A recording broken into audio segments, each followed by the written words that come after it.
World Baseball Classic, making America's game the international El Clásico pastime. Mundial de Béisbol hace del pasatiempo estadounidense una pasión The internacional. World Baseball Classic. Baseball is spoken here.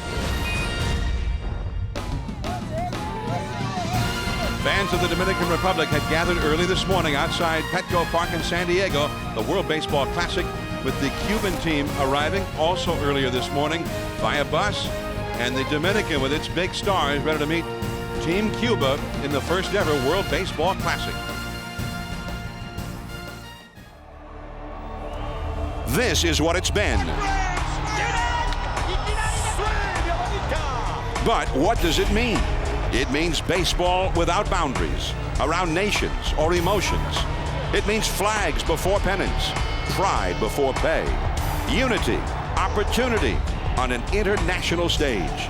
It means effort and drama and the pure joy of play. For the Dominican Republic, it means power, as in Big Papi,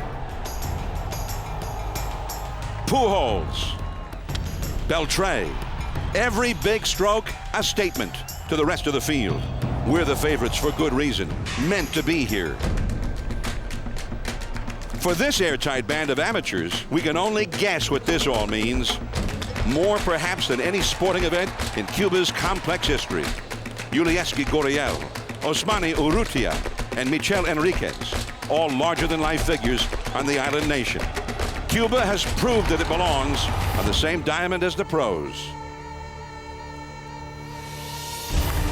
The Dominican Republic against Cuba, the semifinals in San Diego. To the fans, to the players, to baseball. What does it mean? It means the world.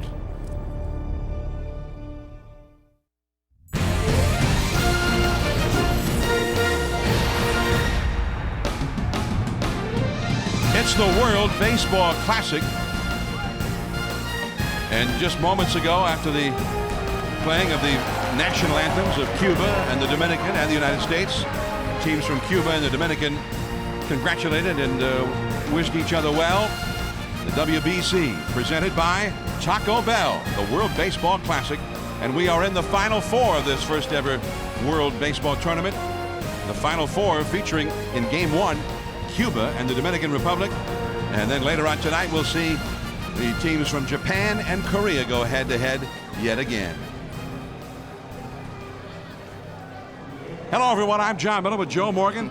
Joe, here we are. The world has come to San Diego, the baseball world anyway, and this tournament, I think, has exceeded everybody's expectations for excitement and drama and exciting play. And this Cuban team has not disappointed the people down there in Havana and the island nation of Cuba. And this ball club has shown a swagger. They're confident.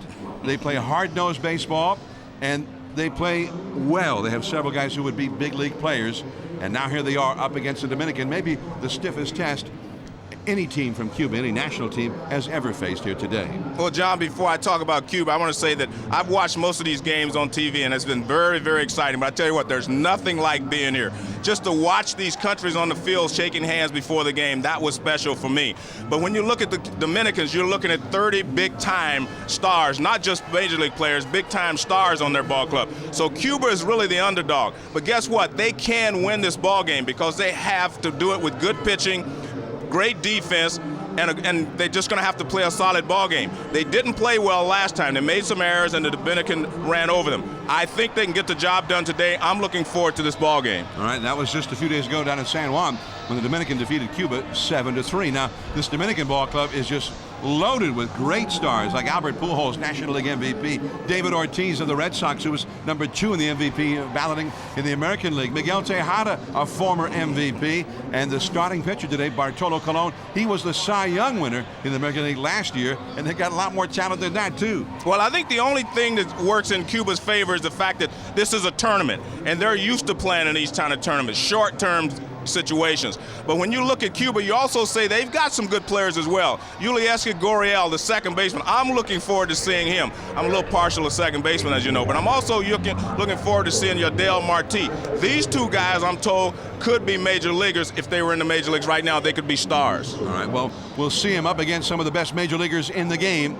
Cuba getting ready to come to bat. Bartolo Colon is on his way out to the mound. This ball game semifinal is just about to begin. This telecast of the World Baseball Classic is presented by the Taco Bell Chicken Caesar Grilled Stuffed Burrito, the burrito for Chicken Caesar salad lovers, and in part by Holiday Inn Express. Stay smart, stay at a Holiday Inn Express, and Trusted Choice.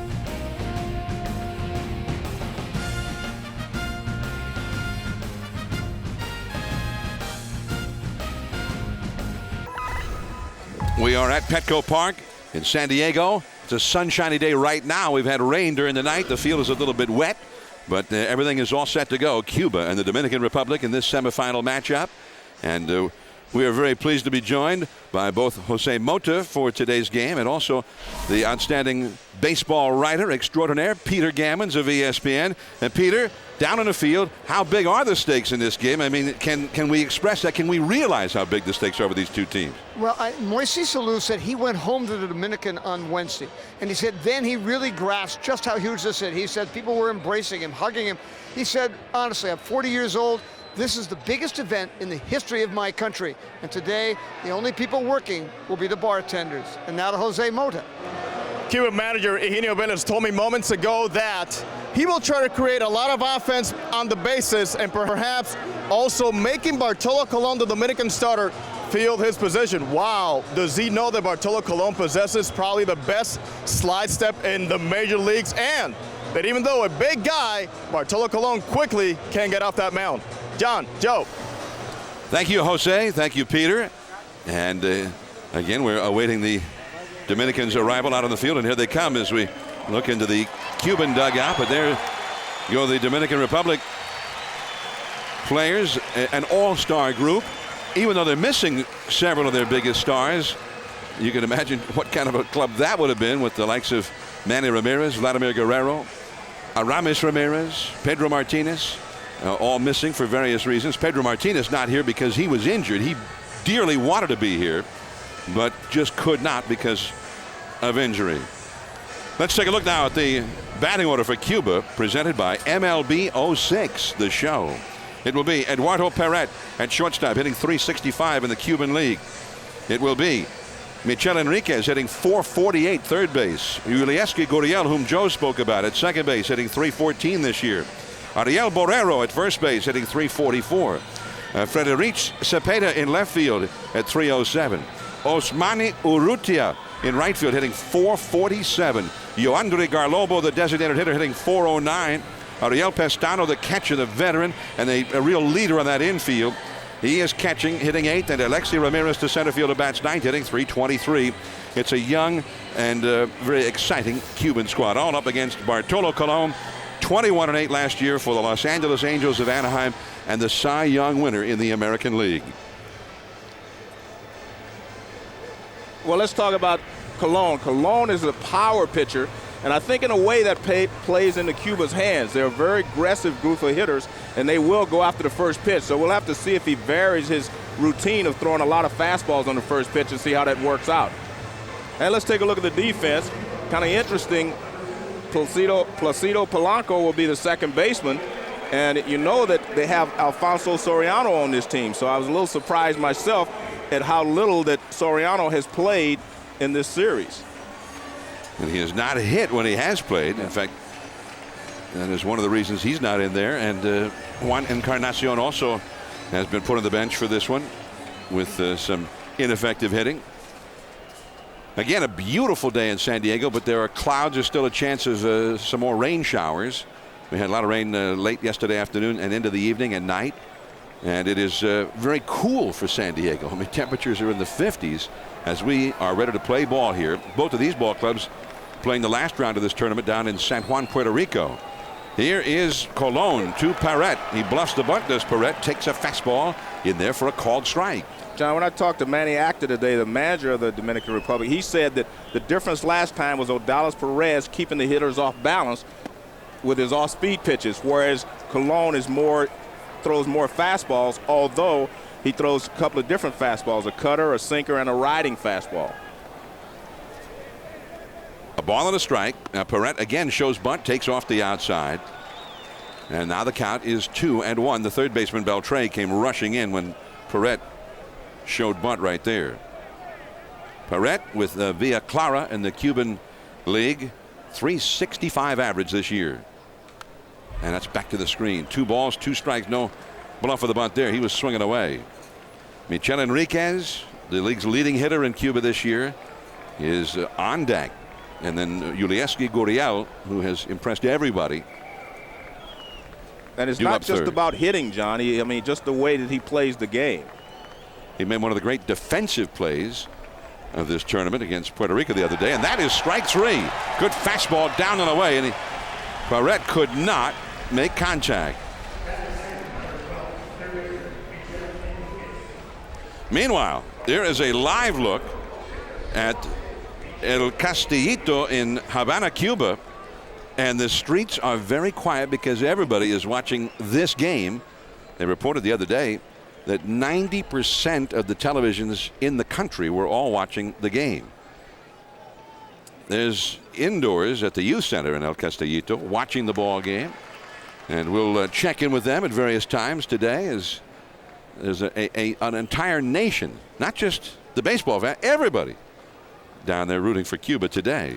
That's off the outside. And I'm sure a similar scenario playing out in the Dominican as Peter Gammons was relating the story from Moises Alou. 1 ball, 1 strike. And that 2-seamer, a little sinking fastball, that it stayed too high. And the count 2-1. I'll never forget my visit to Cuba when I went down to the hot corner. And I guarantee you they'll be there talking about this game after it's over today. The Esquina Caliente. This is Tejada in the dirt, but pulled out by Pujols. And Michel Enriquez hitting .448 this year is retired for out number 2. Tejada has really struggled. He's been a kind of a source of consternation for the Dominican team in this tournament. He's struggled in the field. He's been sluggish at the plate, and we saw there he got saved from an error by the first baseman Pujols. Well, a lot of times in spring training, your rhythm is not quite there yet. And that's what it appeared to me there. He didn't really extend his arm through the throw. And there's a called strike to Yulieski Gurriel. And Gurriel, only 21 years old and hitting .250 with a couple of home runs with Sancti Spiritus in the Cuban League. As a foul off to the right and back out of play. There are 30 players on each team's roster. That was the rule for this tournament. And every single one of those 30 players on the Dominican roster has had major league experience, but none playing for Cuba have ever played the big leagues. There's a ball up and away, that 2-seam fastball again. 1 ball, 2 strikes. And John, it's not just 30 players from Dominican. They're big time players. You know, they've got stars. And there's one of them, David Ortiz, Big Papi. And that one had the little wrinkle on the outside. Breaking ball, but it just was off the corner. 2-2 now to Gurriel. He made an immediate impact. He hit a couple home runs early on in this tournament, and they've been pitching him ever so carefully ever since. And a breaking ball again. There is Tejada. Gurriel hustling up the line just in time. And that throw did not have a whole lot on it either. 3 up, 3 down for Cuba. The Dominican Republic is coming up when we return.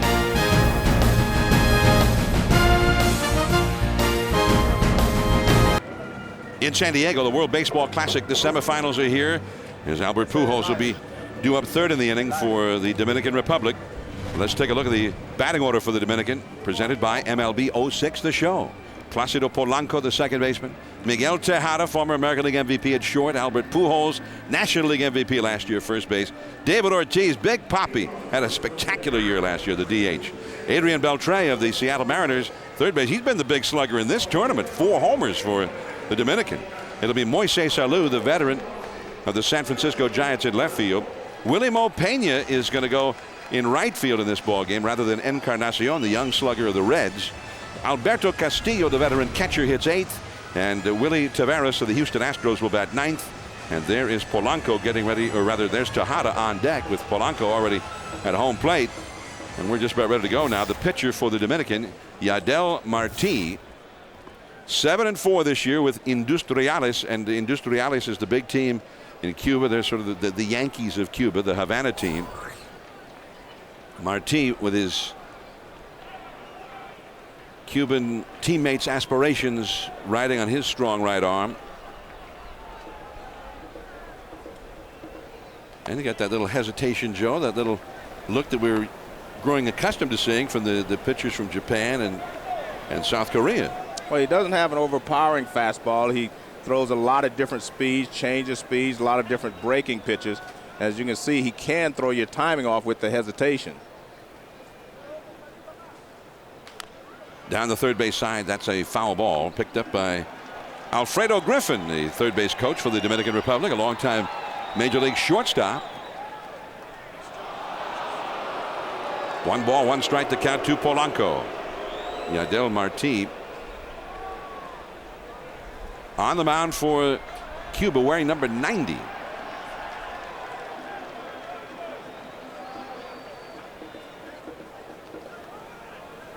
Again, that hesitation, and the slide ball is just off the slide piece. You know what he does well, John? Not only does he hesitate at the top, but then he turns his shoulders to get more momentum going to the plate. A lot of times they just hesitate and come forward. If you watch, he'll close his shoulders again after he hesitates at the top. And that one's sinking down and in. Jose Mota is here with us. Jose. Great angle here on that hesitation. What I noticed is this: he did not do it in the 2 rounds in San Juan. And also when he comes up, not only does he hesitate, then he twists and shows his back a little bit more to that right-handed hitter. Well, that's interesting. Jose, who of course was covering the games down in San Juan. Interesting that he's got a little bit of a different wrinkle for this game than he showed earlier. Interesting and unusual, I would say. 3-1 the count. And then he curves him for a called strike. 3-2.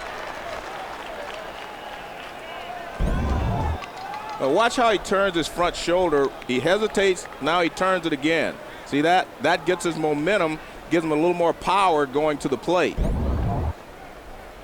3-2 to Polanco.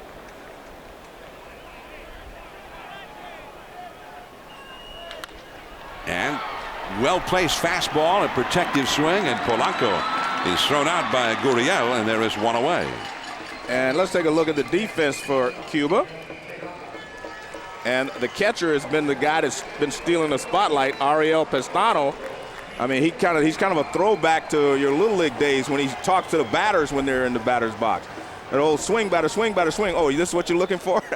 He does a lot of different things at the plate, and he's been getting under the skin of a few of the hitters, especially with David Ortiz. Well, here's Miguel Tejada, and Ortiz hit a home run against Cuba the other day. He did some of his own chattering back to Pestano before he left the plate, and that's a called strike to Tejada. No, when you watch Yadiel, you realize that he kind of reminds you a little bit of El Tiante from the Boston Red Sox, who is also from Cuba with that type of emotion. Tiante was a lot bigger, but very similar motion. And that's in the dirt for a ball. 1 ball, 1 strike. Luis would just spin completely around and just turn his back on a hitter before swiveling back around to throw the pitch. 1 ball, 1 strike to Tejada. The Cuba's already got guys throwing down in the bullpen. I don't know if they're getting ready just in case or just staying loose or what. That's over the outside with a slider. 1 ball and 2 strikes to Tejada. Well, I think the Cubans realize, John, that they have to win this ball game with, let's take a look at the delivery again. Now watch his left shoulder. And he turns again. Now he hides the ball more, but he also helps him to gather momentum to come to the plate. But, John, I was going to say, I think the Cubans realize if they're going to beat this star-laden Dominican team, it's going to be with pitching, defense, and finding a way to score a couple of runs. So I think if they get in any trouble, you're going to see them use their whole staff just to get past this ball game if they can. Here's Albert Pujols on deck. The great star of the St. Louis Cardinals. 1 out, nobody on, no score. 1-2 the count. And another slider in the dirt for a ball. So he's not throwing too many straight pitches. No, he's an off-speed pitcher, has good control, and I think with his motion, it really helps him, because once you turn your back on the hitter and you start forward, it looks like you're jumping at the hitter, and a lot of times that will throw the hitter's timing off.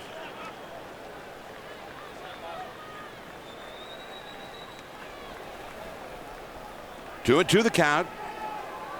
And back to the screen. And that was a pretty healthy looking cut right there. Well, that's Lazo throwing on the left, but I'm not so sure if he's getting loose. He still has his jacket on. He may just be playing toss. Number 32 is Norberto Gonzalez, a left-handed pitcher. And Lasso, as you say, Joe, still wearing his warm-up jacket, but playing catch down there. That sinker ran down and in. That's a pretty tough pitch right there, but Tejada took it, and it was off the inside apparently. 3-2. Well, because he's thrown so many off-speed pitches, when he does throw the fastball, it kind of surprises you a little bit, and you can see that ball was definitely inside, but it did surprise Tejada. So Marti is going to a 3-2 count for the second straight batter. And he curved him there, fouled out of play. 3-2 the count. And John, one of the things I noticed in watching the games, the Cuban teams seem to play longer games than anyone else, and you can see why. It's the way they pitch. They're deliberate about approaching the game, and Pestano talks to his pitcher quite often. So they are kind of a laid-back group here. 3-2 the count. They'll try it again. Marti to the plate. And Tejada, he got jammed with the high hard one there. And that's another thing that we've seen a lot from the Cuban team in these games in the tournament. They're not afraid to not just throw in, but they'll throw up and in a lot. Well, you have to remember that most places you're taught to use both sides of the plate. You know, it's part of the way the game is supposed to be played. And as I said before, I think they play a very well-rounded ball game where their pitchers know how to pitch, their hitters know how to hit, and their defensive players know how to play. 3-2. Changed up on him. Gurriel battling with the sun and the shadows, and he lost it. And the right fielder may have lost it as well. Urrutia, and that one falls in. A very fortunate base hit for Miguel Tejada. And this is how they lost the game to the Dominican last time. They were making mistakes in the field, and you cannot give these great hitters of the Dominican extra outs. The ball goes up, and Gurriel goes out, but you can see he doesn't know where it is. And I think you're right, John. I think Urrutia lost it as well.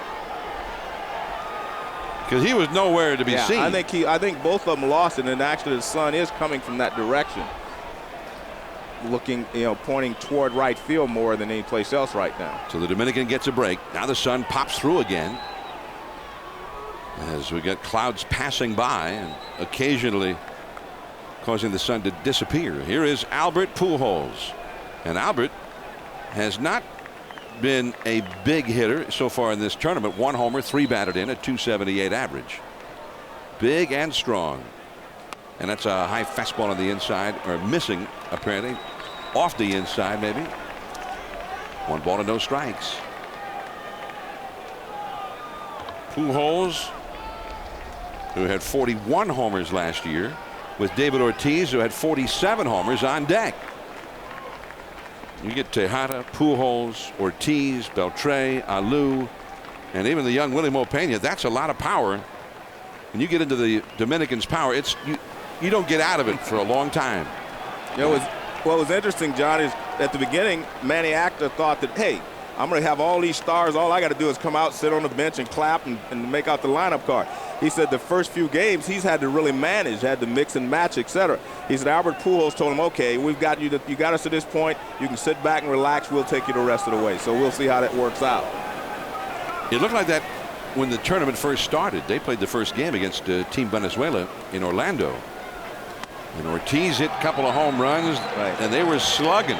They won that game 11-5, and we thought, well, here we go. Nobody's going to shut these guys down. But they haven't really hit like that ever since. It's Pestano. You were talking about him, Joe. He's the take charge guy out there, and he's out to speak face-to-face now with Martin. And it's not always a pat on the back, John. I mean, he yells at him.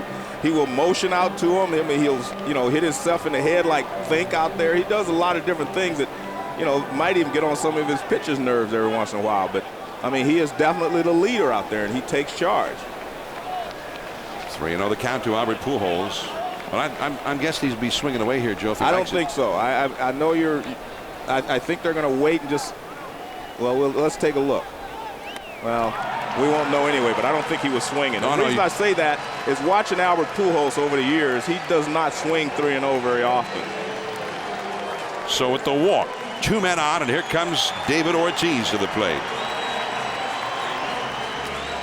In San Juan, David Ortiz hit the home run against Team Cuba, and he had a few words for Pistano before he headed out. That was just a spectacular home run. And most of the time, as I said, Pistano is talking to the hitters, and if you do something, you talk back. And that's what Ortiz did by slinging his bat and yelling back at Pistano.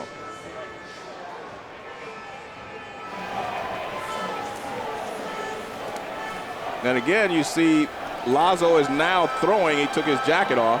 And like I said, they realize that they're going to have to pitch well to beat the Dominicans in this ball game. And they're not going to stick around with Marti too long if he's not able to get anybody out.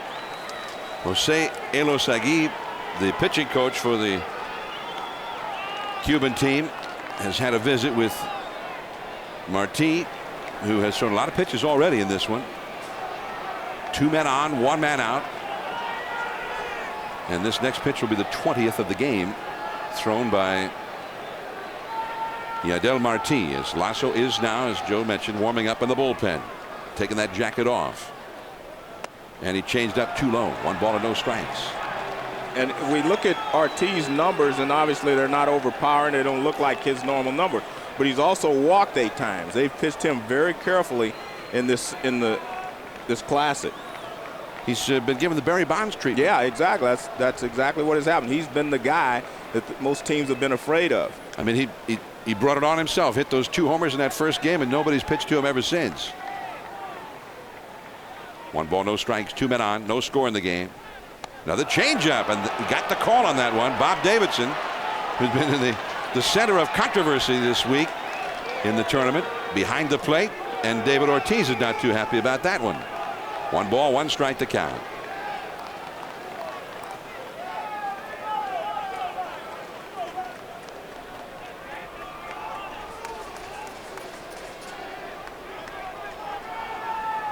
I'm John Miller with Joe Morgan, Peter Gammons, Jose Mota also with us. We're in San Diego. Last of the first inning, Cuba nothing. The Dominican Republic batting with that power up there, and the Dominicans got a break, a pop-up, lost in the sun and the shadows. The combination, the sun started to disappear, and in the shadows, nobody caught it. And then Albert Pujols, the slugger, drew a walk. So Tejada at second, Pujols at first, and the fearsome slugger of the Red Sox, David Ortiz, at the plate. Pickoff play at first base, just back in time. Oh, man. Now they had the pickoff going at second base, and then the first baseman curved in behind Pujols at first. They almost got him. Well, I think that their timing on that play was perfect. I mean, it's just as perfect. Look at as soon as he gets there, the ball is there, the first baseman, and it's a very close play at first. They did it perfectly. Look at that. He gets there, and here comes the ball. Nice play. Ariel Borrero, the first baseman, and that's part of these guys have played together a lot. Yeah. 1 ball, 1 strike. 2 men on, 1 man out. And down and away, 2-1. Let's go down to Jose Mota. That was a verbal sign between Marti, the pitcher, and Pistano, the catcher. Now, who read the verbal sign was the first baseman. That was his way of knowing that play was on right there. And there's another look at it. 2 balls and a strike. There's Pistano, the catcher. And the first baseman, Ariel Borrero. 2 men on, 1 man out. 2 balls and a strike. Big pitch here from Marti to Ortiz. Another changeup. 3-1. Well, they definitely do not want to give in to either Pujols or Ortiz, and you can see that he's coming with change-ups, off-speed pitches, just trying to hit the low, knee-high over the outside corner, knee-high inside, and he's missing. But it's very difficult when you do not have any margin for error to pitch out there. And that's why these guys are such great hitters. You have to be careful with each and every hitter. Another 3-ball count for Marti. This is the 4th hitter that he has faced, and he's gone to a 3-ball count on all 4 of them. And he's taken a lot of time in between pitches, and David Ortiz steps out. And that's why I said they're very deliberate in what they do and how they play the game. Tejada at second, Pujols at first. 3-1 to Ortiz. That is foul into the Cuban bullpen area. Norberto Gonzalez is warming up out there, actually grabbed it on a hop. So now it is 3-2, and Maniactu has a decision to make here on a 3-2 count. Joe, what do you think? Well, I don't think he'll send them, and I'll tell you why, because Beltre has been swinging the ball bat very, very well. So, I mean, you do not help them out by going through, helping, them get out of a jam by having a strikeout and a throwout. And the fact that you have a left-handed hitter up there, it's very easy to throw the runner out at third base if he strikes out. 3-2 the count. Tejada and Pujols the runners. Marti ready. They're not going. Change up. Gurriel. There's one at second, and Perret back to first. A double play, and the inning is over. So a very cautious inning for Marti, but an effective one. No score after 1.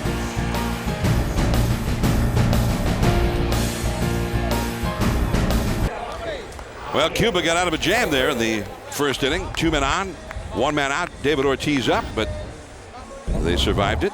Ortiz hit the double play ball, Joe. Well, the one thing that he did is, without running the runners, that's what you risk. But you can see that a very easy double play turned by the Cubans, and the reaction in Cuba is what you might expect. Inside El Castillito, the youth center down in Havana. That's a base hit. First ball swinging Borrero in the alleyway, cut off by Taveras of the Houston Astros, and he throws the ball all the way right back into the pitcher, Bartolo Colon. A base hit for Borrero. And that's what we're talking about. The Cuban hitters are very aggressive, John. They like first pitch fastballs, and Colon throws a lot of first pitch fastballs. First pitch fastball, line drive, base hit to left center field. So I think that's one thing that Acta talked about, is that he can't always start every hitter with a fastball because they're so aggressive. Now here's the 25-year-old Frederic Cepeda. And back to the bag at first is Borrero. Borrero was hitting .344 in the league season this year for Villa Clara. Now Cepeda. And John, Jose told us that they were going to try to run, hit and run, bunt, do some things to manufacture some runs. Let's see if they'll try something right here. Yeah, they're running. The bunt, and this is going to have to hurry just in time. Colon just got Cepeda as Borrero moves over to second base. It'll go as a sacrifice, but I think he was also trying to beat that one out. Well, that's the way to do it. I don't believe that when you have guys that can run a little bit, why should you just automatically give up the out? Try to drag it, try to drop the ball down, put some pressure on the defense, and he does so here. But also, as Mota was telling us, Colon feels his position very well. So a good play by Colon and a smart play by Cepeda to get the runner in the scoring position. And in Major League Baseball, there are not many fifth-place hitters bunting that would be bunting or whom you would expect ever to bunt. In the second inning. Here is Osmani Urrutia, caught, and that will be a double play. Polanco went up to get it, and he flips it over to Tejada to double up Borrero. The inning is over. A 3-pitch inning for Colon. Adrian Beltre coming up.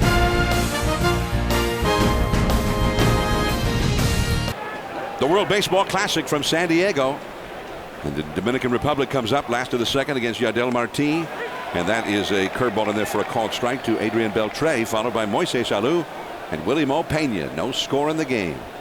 Beltre, he'd been the big bat, really. 4 homers, more than any other of the Dominican sluggers. 9 RBIs. And remember, many thought he really earned the MVP award in the National League 2 years ago, but Barry Bonds won it, and it was hard to argue with that, such an incredible year that he had. But Beltre had one of the great years any third baseman in the National League has ever had 2 years ago. Then he went as a free agent to Seattle, and it just was not there. The magic was gone last year. Ended up with 19 homers, 87 batted in, which not bad, but not what the Mariners were hoping for. But he might be given notice that the Beltre we saw with the Dodgers, you look at those numbers he had 2 years ago, and that's the Beltre we've seen in this tournament. Coming hard in center field and grabbing it is Alexei Ramirez, and there is one away. John, let's take another look at the bunt last inning by Cepeda. Now watch, he's going to try to bunt it down the third baseline here to drop it down. He doesn't do that, but he still gets to run to the second base. If that ball is anywhere to the left side of the mound, he's going to beat it out because he was only out by half a step. The point is, they're using their speed. They're not just giving up an out. They're trying to beat it out for a base hit, and then who knows, the next guy might have bunted as well. Because in a sense, this is still, you know, David against Goliath, because the Dominican can put 8 or 10 runs on the board in a hurry, and you're going to have to manufacture a few runs if you are the Cuban team. Well, here's another veteran slugger for the Dominican, Moises Alou, now with the San Francisco Giants, facing Yadiel Marti, working from the stretch, and that's a ball inside. By the way, Marti was not originally going to be a member of the 30-man Cuban squad for the tournament. Daniel Betancourt, who by all accounts is the #1 pitcher in Cuba, but he's had some arm problems this year, so they scratched him and they inserted the young up-and-comer Yadiel Marti. And you can imagine, I mean, he's got to be feeling all kinds of pressure pitching in this huge ball game, but Marti was ever so cautious in that first inning, but got through it. 2-0 the count as he faces Alou with Willie Mo Pena on deck. 2-0 the count, and a slider. It's 2-1. Jose Mota downstairs. In between innings, I noticed pitching coach Jose Elosegui telling Marti, do you feel more comfortable from the stretch or the windup? And he said, you know what, I need to make good pitches, so I'm going to go right from the stretch. Well, that's interesting, and he's not hesitating as much from the stretch as he was from the windup. And the 2-1 pitch and the high slider, and Moises with a wild swing at that one. 2-2 the count. Well, you know, that brings up an interesting point, because Jose mentioned in that first inning, Joe, that he had a new affectation in that windup, that hesitation that he did not display earlier in the tournament, and which was kind of odd. Yeah, but he's not, as you see, he's not hesitating. He just kind of goes. And every time you pitch from the stretch, you can't hesitate, because if you have runners on. So this is more the proper rhythm for him than the hesitation. And that is strike 3 call. Another breaking ball, and Moises is caught looking out #2. Well, the one thing you're looking at is the guy was throwing from a different position the first time up. Now he's coming back. You know, he's throwing from the stretch, and he's not hesitating, and that pitch gets a lot of the plate. He just fooled Moises with the pitch completely. That was a breaking ball almost right in the middle of the plate. And that's one aspect of this tournament. There are a lot of the major league hitters especially seeing pitches that they have never seen before. Correct. And Marti did not pitch in that game against the Dominican for Cuba last Monday down in San Juan, so they're seeing him for the first time. 2 down. Here is Willie Mo Pena. This guy's got some of the enormous power. It was a high fly ball. Here is Cepeda. He dropped the ball. He tried to one-hand it and dropped it. At the same time, Willie Mo Pena was just kind of trotting, so he gets only 1 base. Everybody had given up on the play. You know, I mean, it's like a routine fly ball, and Willie Mo runs to first base, and he had actually started toward his position. The Cuban players are coming off the field, and watch this. This is what has happened to players now. You one-hand the ball, hits in your glove, and comes out. Kind of nonchalant the play. Look at this. I mean, it's a routine fly ball, and it hits him right in the middle of the glove and bounces out. And in Havana, they were watching. Well, I mean, they understand you cannot afford to give these hitters on the Dominican Republic 4 outs. You give them extra outs, and you're going to end up paying for it before the game is over. And that's the second inning in a row in which they've given them an extra out. Here is Alberto Castillo with 2 down, and Pena at first, and Pena should be at second. Should be. You know, one thing that also happened there to Cepeda on that fly ball, he broke back on it initially. I think he may have seen Willie Mopena takes some batting practice and just assumed everything he hit was going to go deep, but he went back and then had to come in, and it is a bright, sunshiny day. Yeah, but guess what? He's supposed to catch that. Yeah, I guess easily. I guess when you're right there under it, yeah, you're supposed to catch it easily. I don't care if it's a hailstorm. When you're standing under the ball like that, you're supposed to catch it.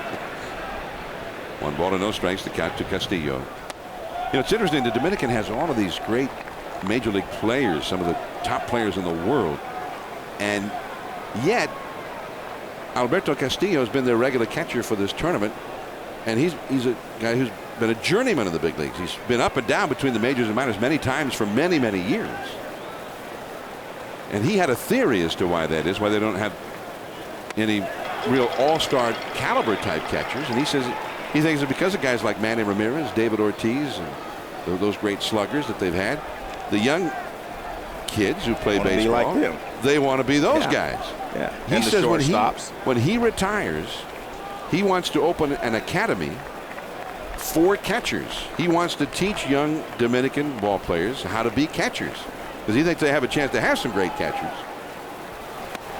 And the count is 2-2. That's great. That's what you've talked about many times over the years, Joe. Idea. A big leaguer giving back to the game. No, I think it'd be a great idea, because I mean he's right about that. They do not have players at that position like they do at other big league positions. I mean, you look up and down the lineup, almost everybody in the lineup has got 30 homers, 40 homers, whatever. And then the catcher, the starting catcher, had 1 home run last year and didn't even play that much in the big leagues. Castillo is down on strikes. 1 error, 1 left, on to the 3rd inning now. Garlobo coming up, no score. We are in Petco Park, San Diego. I'm John Miller with Joe Morgan, joined by Jose Mota and Peter Gammons down in the field. And it's a beautiful looking day, but it's a crisp day. 58 degrees was the official game time temperature. Temperatures that neither one of these ball clubs is used to right now. Certainly not down in Cuba or the Dominican. So those fans we saw in Havana watching at El Castillito are feeling a lot more comfortable maybe than the guys they're rooting for today. The team from Cuba, as Yoandri Garlobo takes a ball from Bartolo Colon. Garlobo hitting .409 in the Cuban season this year. One of 3 400 hitters in the Cuban season who are on this roster and in this starting lineup. Garlobo .409 with 19 home runs. He got more homers in the Cuban season than any other starting player here today. Bluffed the bunt right there. Took a strike. 2-1. There you see another interesting point. 2-0. A slugger would be trying to find a ball to drive out of the ballpark. He's just trying to get on base any way he can. Garlobo with Pestano, the catcher, on deck. Ooh, wow, where was that one? That one looked pretty good. Not that I'm umpiring from up here. Well, yeah, because this ball's up and in, John. I could see that from up here. I don't know. I didn't want to say anything. It's early in the season. I think you're still in spring training too, but that was high.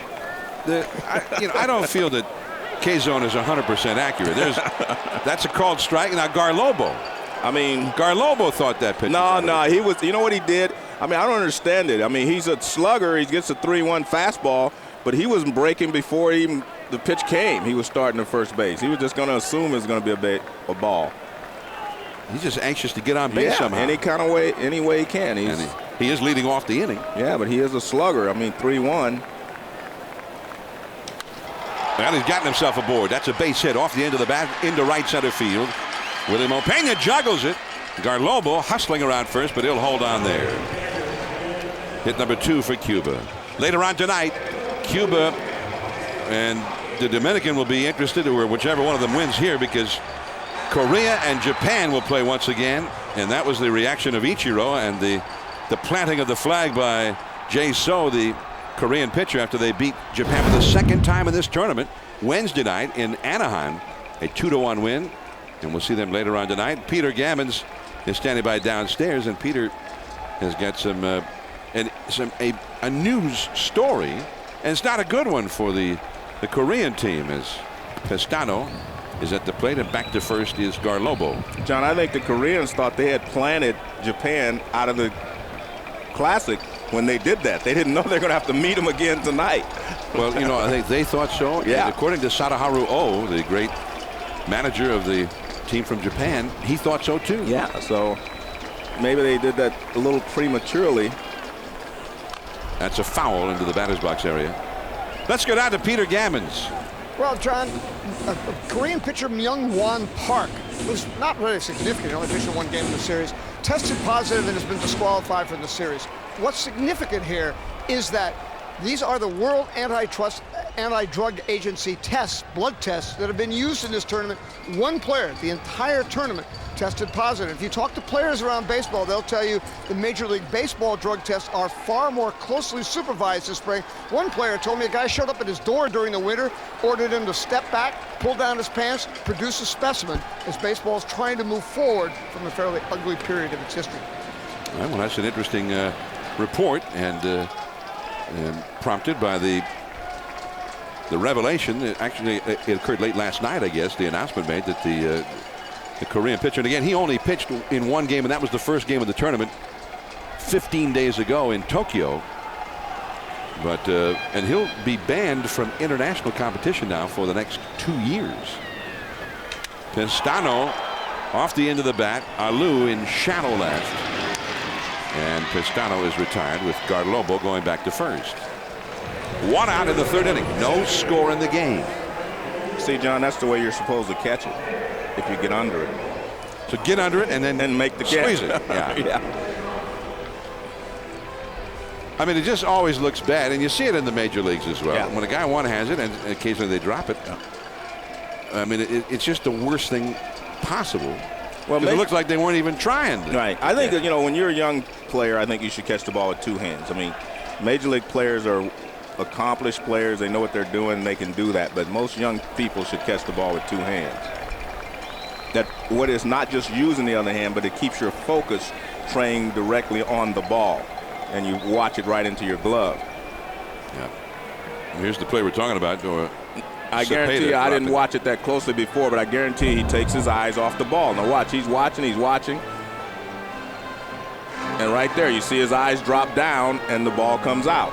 If you have both hands up there, you're going to keep your eyes up on the ball. It keeps your head up, and you see Moises Alou watches the ball into the glove. But I guarantee you, he saw that guy miss it out there. He said, I'm not going to let that happen to me. Here is Alexei Ramirez now. Down to the crest. There goes Garlobo. Castillo's throw. One hop. The tag. He's out. Polanco gets the put out. Castillo with a perfect one-hop throw. I'm not sure he intended it to be one hop, but it worked out well. Well, I think Castillo's point was he wanted to get rid of it as quickly as possible, and he doesn't make a strong throw, but it's accurate. Watch where it goes. It's, I mean, very accurate, right to the inside part of the bag.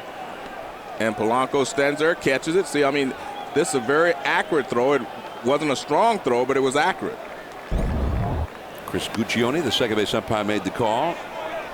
Now the count goes to 1-1 to Alexei Ramirez with two down and nobody on. And again, you see the Cubans trying to make something happen, trying to, you know, manufacture a run. And I know that's the kind of ball you appreciate. That's just off the glove of Colon. And through the middle, it's a base hit for Ramirez. Well, I appreciate it if you do not have a team like the Dominicans who can all hit home runs. I mean, you've got to find, you can win in a variety of ways. There's nothing to replace the home run. If you have guys that can hit the ball out of the ballpark, those are instant runs. But if you do not have that, then you've got to figure a way to manufacture some runs.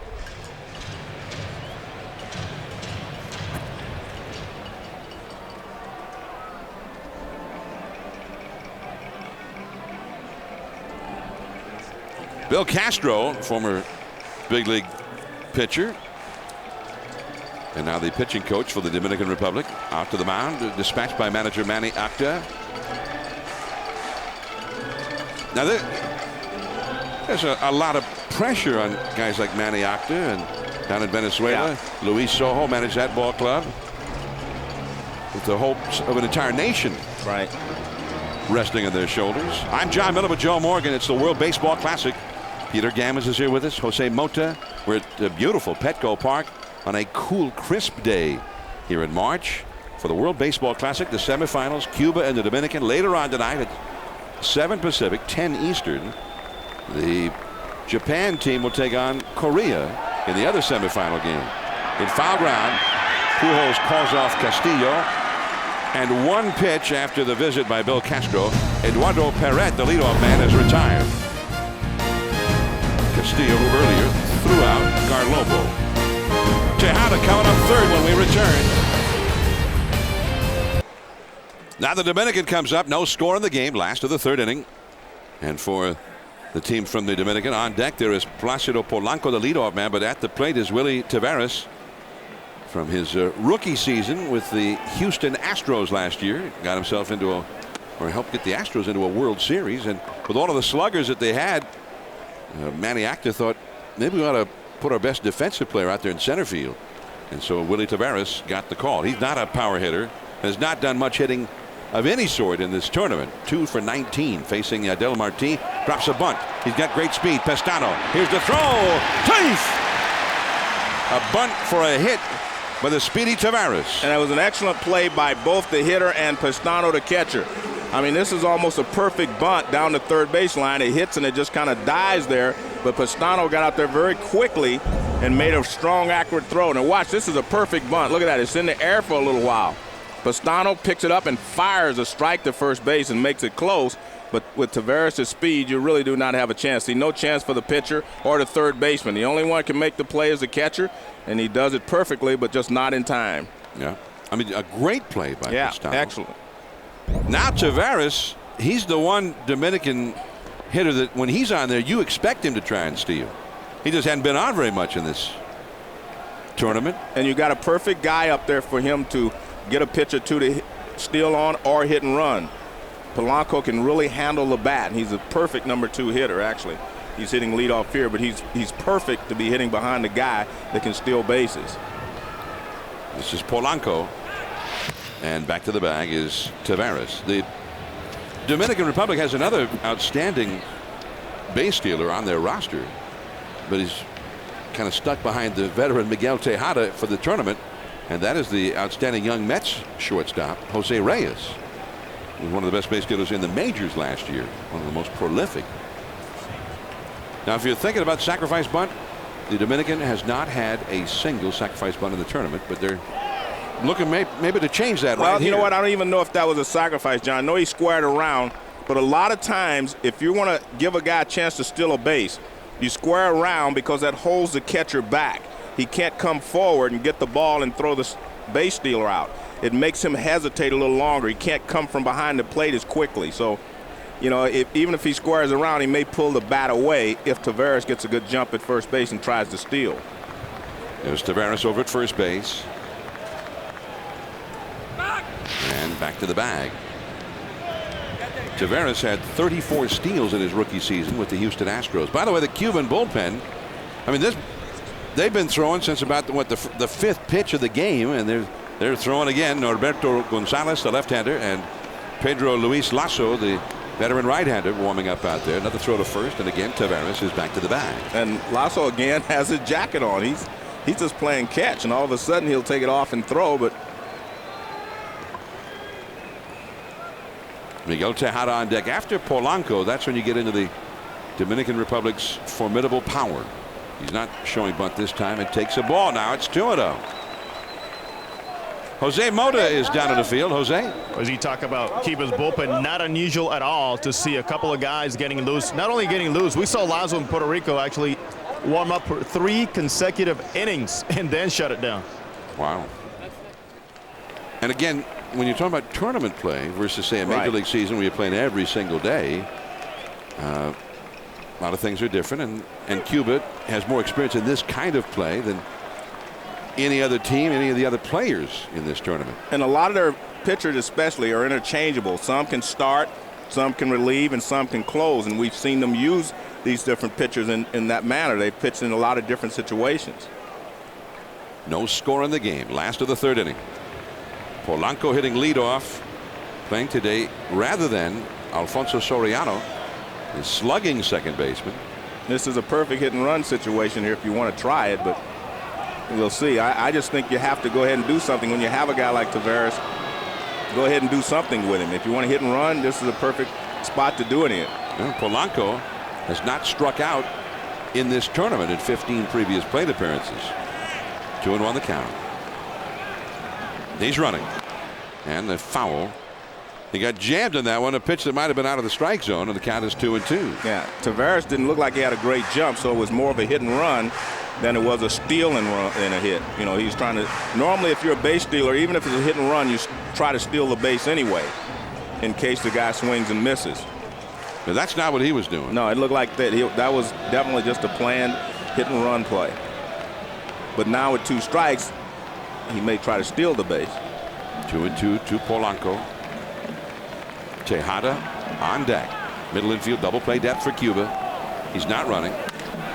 And they might get 2 on this one. And the relay back to first in time. Plenty of time. Eduardo Perret taking that throw from Gurriel, and they get another double play. That's the second they have turned in the first 3 innings of this game. Well, they look smooth out there on that play. I mean, that was, you can't do it any better than they did there. I mean, just very smooth from Gurriel to Perret. Now watch how smooth that is. I mean, it allows Perret to come across, get out of the runner's way. I mean, this is a perfect feed. Watch the feed, chest high, and just allows him to get out of the runner's way, and then he makes a perfect throw to first base. That double play. That's like a bit of performance art. Yeah, and it is. That's what's great about watching double plays. 2 down, nobody on. Here is Tejada. Nice pickup at third base with a lunging Enriquez. A high throw, but recovered by Borrero to retire Tejada. Pujols left on deck, no score. The big hitters are coming up for Cuba.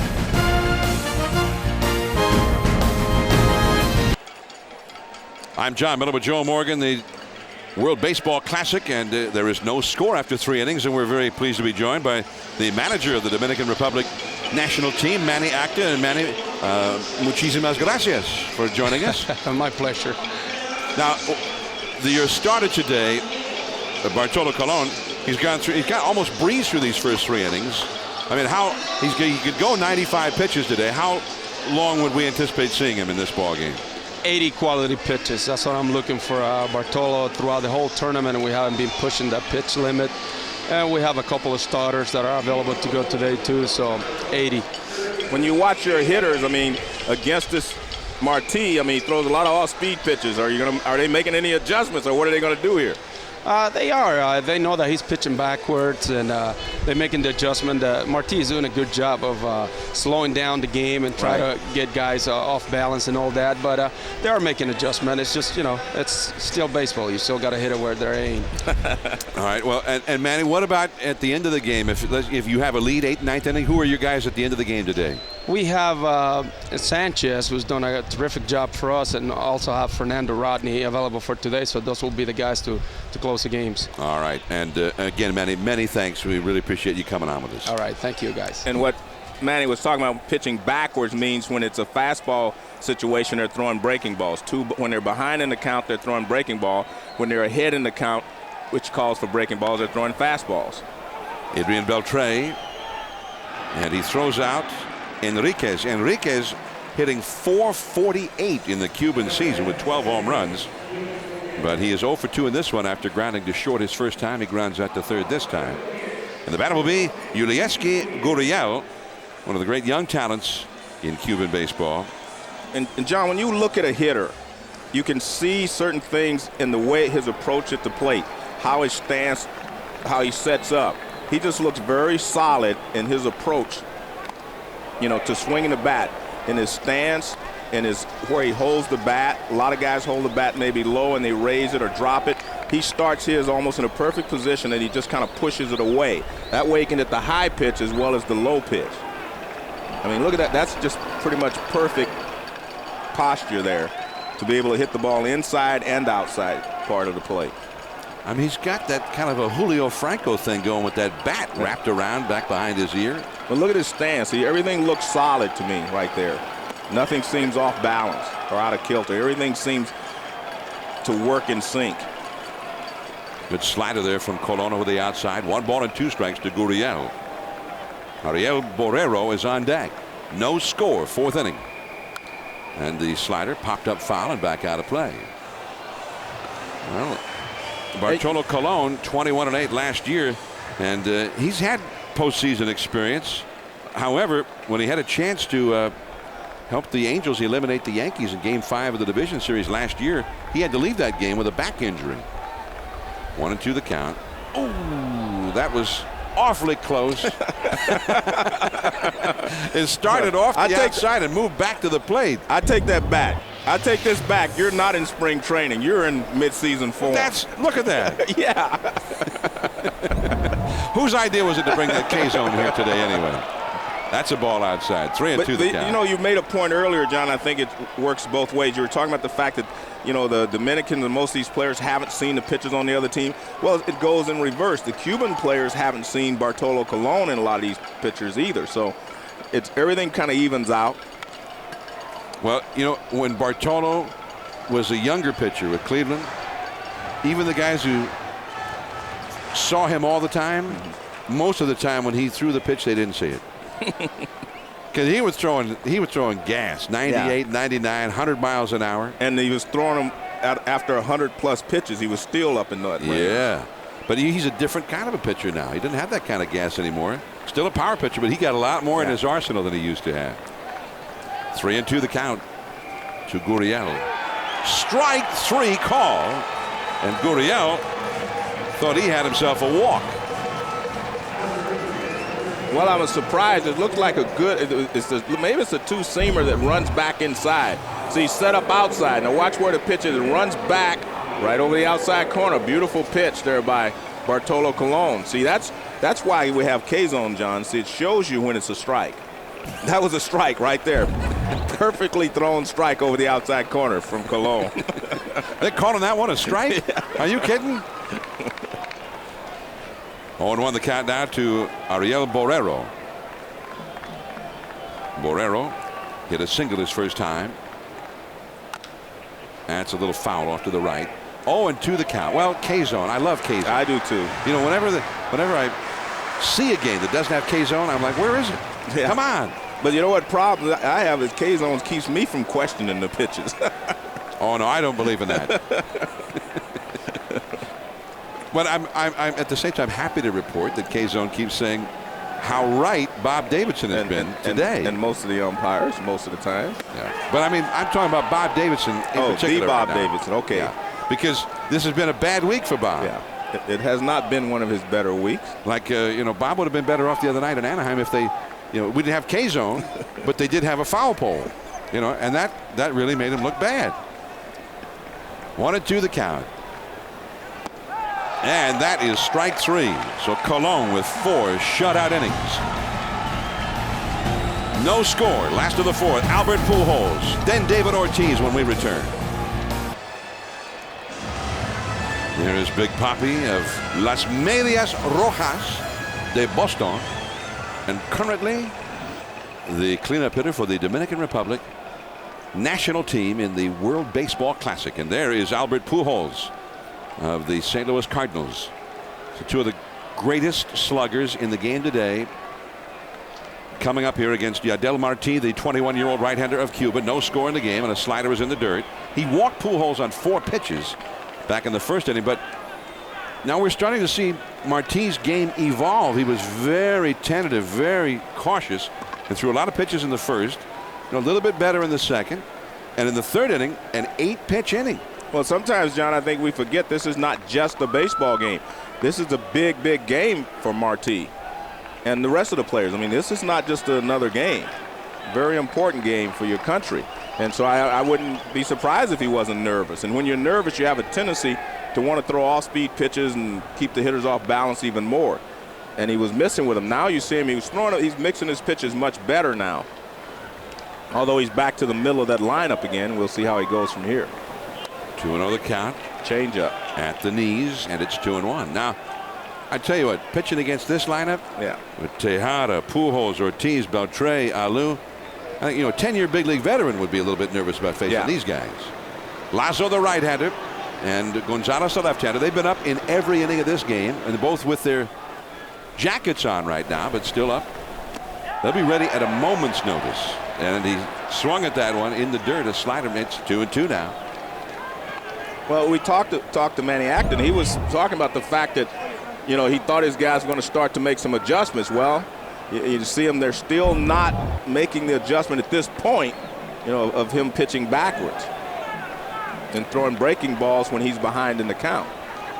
2-2 the count to Pujols. And that's in the dirt outside. 3-2. Another breaking ball.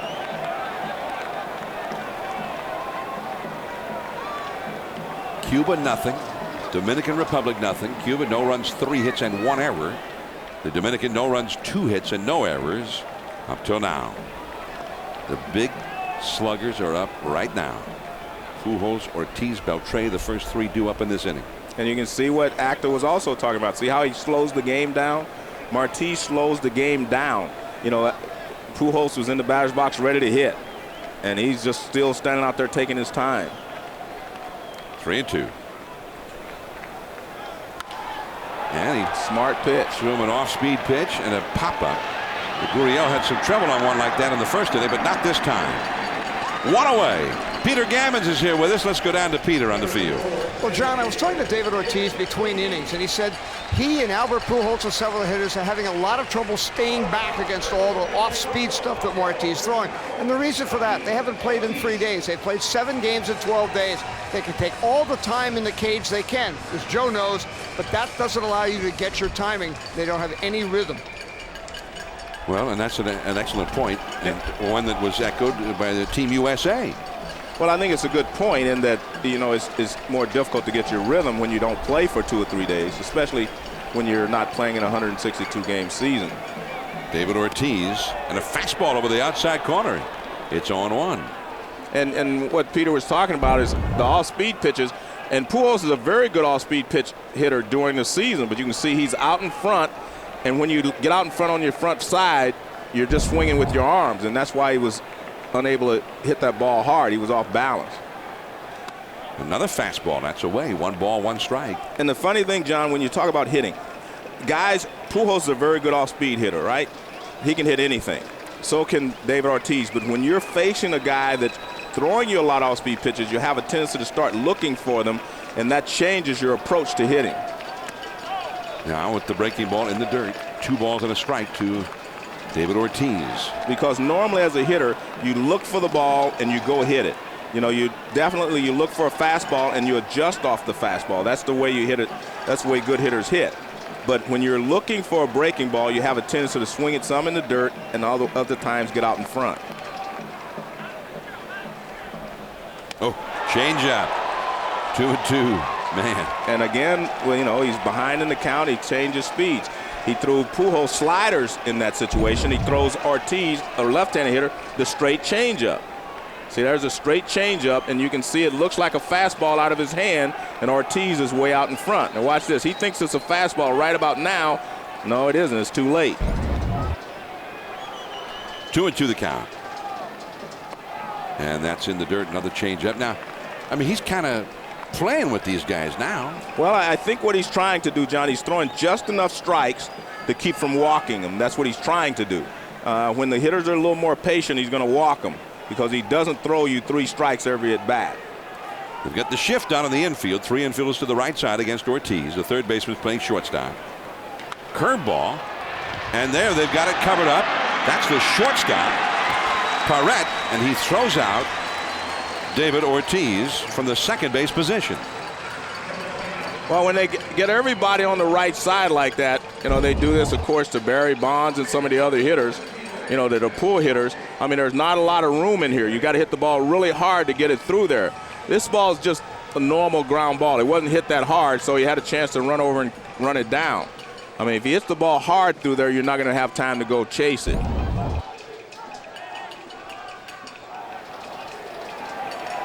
So the play made there by Eduardo Perret, the veteran. He's 33 years old. He's been around for a long time in Cuban baseball. And here is Adrian Beltre. We were talking earlier about Beltre's fabulous year 2 years ago. And then it was not there for him last year in Seattle. But he feels like he's refound his swing over the winter. Seattle's got a new hitting instructor, Jeff Pentland. And they've worked some this spring. And that is covered up at third base by Enriquez in the dirt. Man. What a pickup at first base by Borrero. And that is the out. Now, Trey got robbed twice in that one. No score after 4 full innings. And as you get another look at that, pick up at first by Borrero.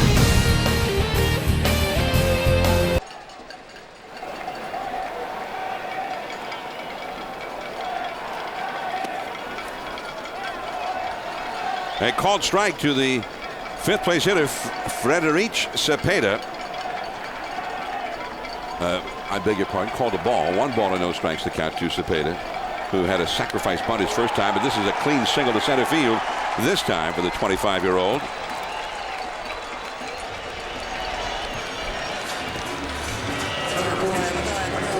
And this is a really nice play. Now watch him knock it down, but he hits his back foot right there and kicks it back in front of him. He picks it up and throws. Now look at this great play at first base by Borrero. And look at his foot. He's got it in a perfect position this time. And that's just an excellent play there. He actually catches the ball behind him. And when you look at Ivana, look at this. I mean, they're excited as they would be. Because, John, when I went there, we went there years ago.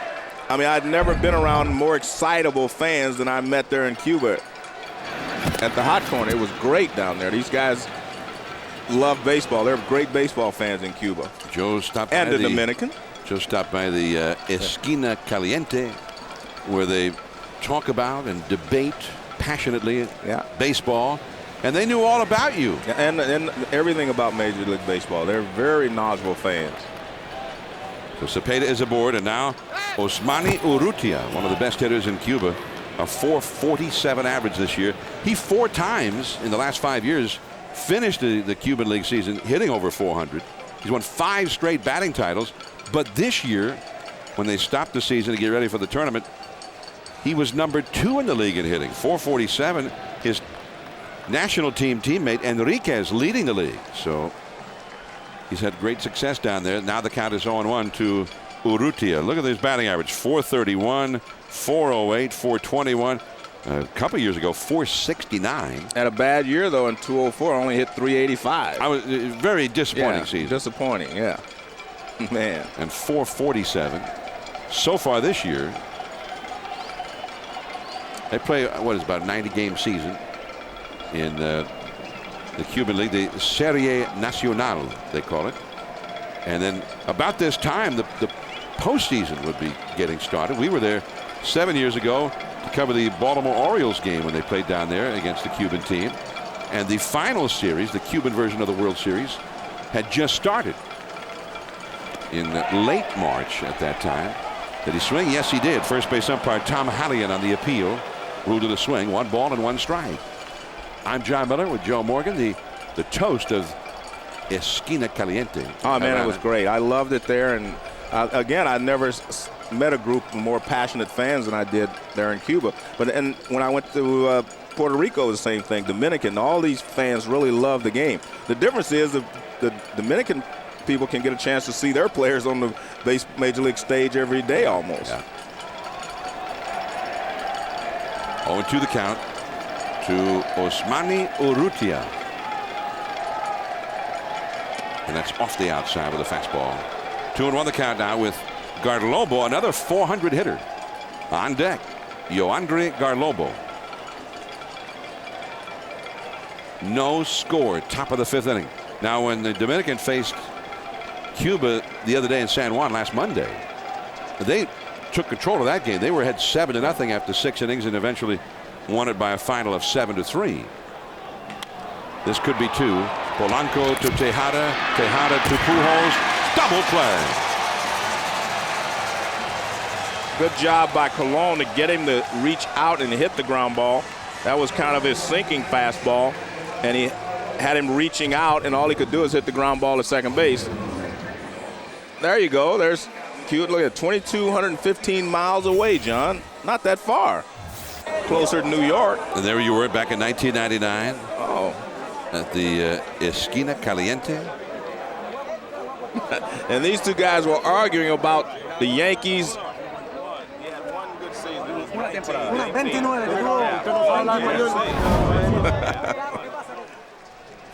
That was fun, wasn't it? We had a great time in Cuba. But, you know, actually, I mean, Joe found him to be very knowledgeable, but I mean, they knew Joe, they knew the Big Red Machine. But the great thing was, Joe said, so you mean you knew Johnny Bench? And he says, Johnny Bench, never heard of him. That's a ball outside to Garlobo. You know, Joe, that was 7 years ago. I was just thinking that was a long time ago. You know, the Cuban weather looked like it was agreeing with you. Yeah, it was great. I had a good time at home down there. Yeah. 2-0 the count to Garlobo. He hit a single his first time, but then got caught trying to steal. And he got himself another base hit right here. And Colon may have again gotten his glove on that one. So a runner at first, 2 down with Pestano coming up. And let's go down to our colleague Peter Gammons down near the Dominican Republic dugout. Well, John, the Cuban team physician is Antonio Castro, who is Fidel's youngest son. He's a huge baseball fan, Yankee fan, but I had a long talk with him yesterday. He said a great thing. He said, what's wonderful about this tournament is it has nothing to do with politics. It's only about the brotherhood of baseball. That's very well done. I agree with that 100%. Here now is Pestano. And there is Antonio Castro, whom Peter was speaking about. Also the son of the El Presidente, Fidel Castro.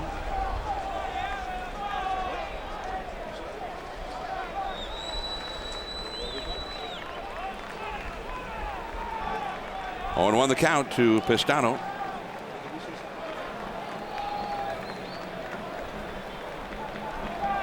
The entire Cuban dugout, not just the team physician Antonio Castro, they're all standing up on the top step of the dugout here as their teammate Pestano is at the plate.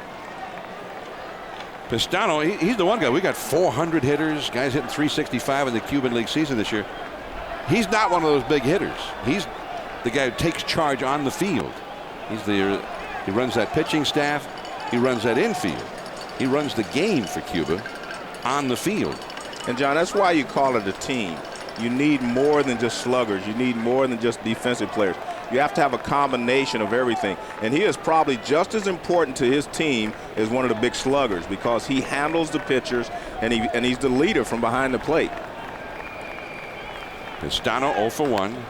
That's a sharp foul. And the count 1 ball and 2 strikes now. And you mentioned Johnny Bench. Johnny Bench was more important than just the guy that hit home runs for the Big Red Machine. He was also the guy from behind the plate. He looked out, saw everything. He ran the show. So, I mean, great catchers can do that. And that's what you're talking about with Castillo, going to train catchers in the Dominican to be leaders and learn how to, become major league players. So I think that's great. Pestano made the put out on an incredible play that saved that game against Puerto Rico the other night. And the strike 3, Pestano goes down, and that is the inning. 2 hits, 1 left. Bartolo Colon with 1 run in 13 innings allowed in this tournament. Moises Salud coming up. Cuba nothing. The Dominican Republic nothing. Last of the 5th inning coming up now. The Dominican with only 2 hits so far against Adel Martin. Here is the second game matchup tonight. Korea in the blue taking on Team Japan. That was the final out, and you saw Ichiro's reaction. And Jae-So, who's the starter tonight for Korea, planted that flag, which by some accounts was a source of irritation to the Japanese players. They are very bitter rivals. It is the Red Sox and the Yankees, the Giants and the Dodgers. You name a bitter rivalry, and it's every bit of that. And it's going to be the 3rd time they will have played in this tournament when they match up tonight at 7 o'clock Pacific, 10 Eastern time. And there's Moises Salud to lead it off for the Dominican. And a changeup from Yadiel Marti, the 21-year-old right-hander, for ball 1. Alou struck out looking his first time. Willie Mo Peña and Alberto Castillo will follow here in the 5th inning. 0-0. This is a game that's resembling a little bit now the big matchup the other day down in San Juan between the Dominican and Venezuela. Shallow center field. The umpire got in the way, but the center fielder Ramirez made the play. The second base umpire Guccione got in the way of the second baseman Gurriel, and they actually collided out there.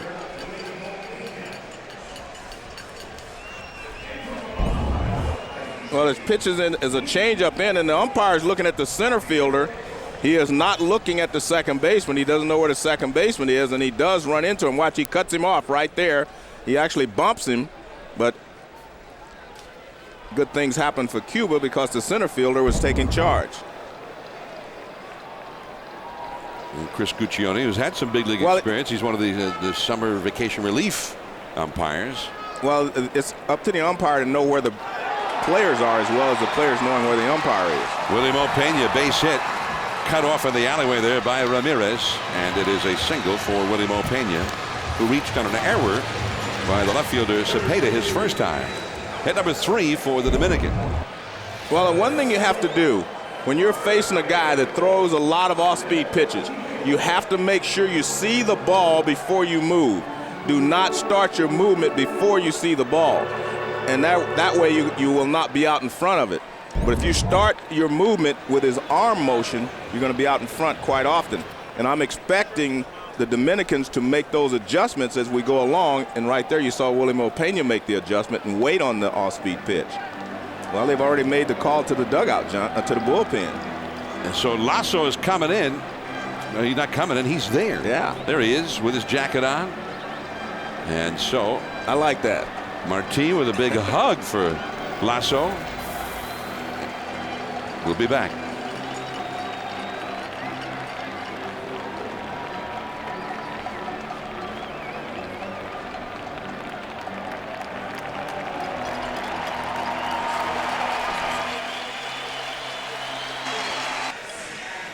Cuba nothing. The Dominican Republic nothing.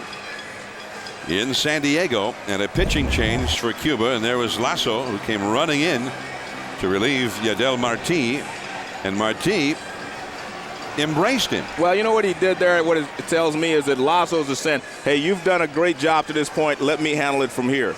And I like that type of an attitude, and you can see that they're giving him a lot of welcome and not a lot of good love there coming off the field because he has done a great job. And he got some love from Havana. A little Castillito in the youth center as they watch the ball game from down there. So Marti, I mean, you face this fearsome lineup in this game as big as this is, and you limit them to only 3 hits. They never got a runner past second base against him, and only one runner even got as far as second base against Marti in 4 1/3. So that just a great job for him. Yeah. I think they're making a great move here, John. They're going from a guy who was finesse pitcher to a guy that can overpower you. And this is a guy that you can't go up there looking for all-speed pitches. You have to be ready to let it go. So here is Alberto Castillo with Willie Mopena, the runner at first. And that one bounces in there, an off-speed pitch, 1 ball to no strike. Now, this has been a beautiful partnership at times in this series already, this partnership between Marti as a starter and Lasso coming on in relief. In the game against Venezuela last Sunday, Marti went the first 4 innings, no runs, 2 hits allowed. Lasso came in, went the last 5 innings. He had a 5-inning save in that one. There goes Pena. Did that one get Castillo? I guess not, but it's a steal for Willie Mopena. And that was a fastball up and in. It's actually a perfect pitch to throw on, except it's a little too high. You want the pitch up, but it's too far inside. And a good throw by Pestano. He showed us that he can get rid of the ball and make good throws. Ball's way up and in. And he thought he had him at second base. Not quite. So Alberto Castillo, who struck out his first time against Marti, now with a count of 2-0, and a base hit could knock in the first run of the game. Pena's a big, strong power hitter, but he runs pretty well, as you just saw. 2-0 the count. Lasso is inside, and now it is 3-0. Now he's a different kind of a pitcher than Marti. I mean, it's not unusual for him to light up that radar gun at upwards of 95, 96, 97 miles an hour. Yeah, he's definitely a power pitcher. And he's huge. Lasso listed at 6'3" and 190. But he looks taller than that out there in the mound. And that one is a changeup inside. So a walk to Castillo puts 2 men on with 1 man out. When he came in against Venezuela in the 5th inning last Sunday, Cuba was ahead 1-0 with 2 men on and nobody out. And then he messed up a bunt and the bases were loaded. And he got 2 fly ball outs, including Omar Vizquel of the Giants, and then a strikeout to end the inning against Carlos Guillen of the Detroit Tigers. So a great performance there. And by the time they did score against him, the Cubans had taken a nice sized lead, and Lasso went the rest of the way in that one. There's a bunt by Willie Taveras, and he was one of the best bunters as a rookie in the National League last year, bunting for base hits. But that one was not well placed, a pop-up foul, and the count is 0-1. Well, the one thing that I noticed in the highlights we showed of Lasso is that his fastball was up. He was using the high fastball rather than getting the ball down, and he was successful in doing that. Well, that's the first time he's thrown a strike, or at least one that they'd attempted to swing at. He has been a little bit erratic with his first 4 pitches. Taveras swings away and misses. Now it's 0-2. Taveras had a bunt single back in the 3rd inning. He was not even close to being a reliable RBI man with the Astros this year.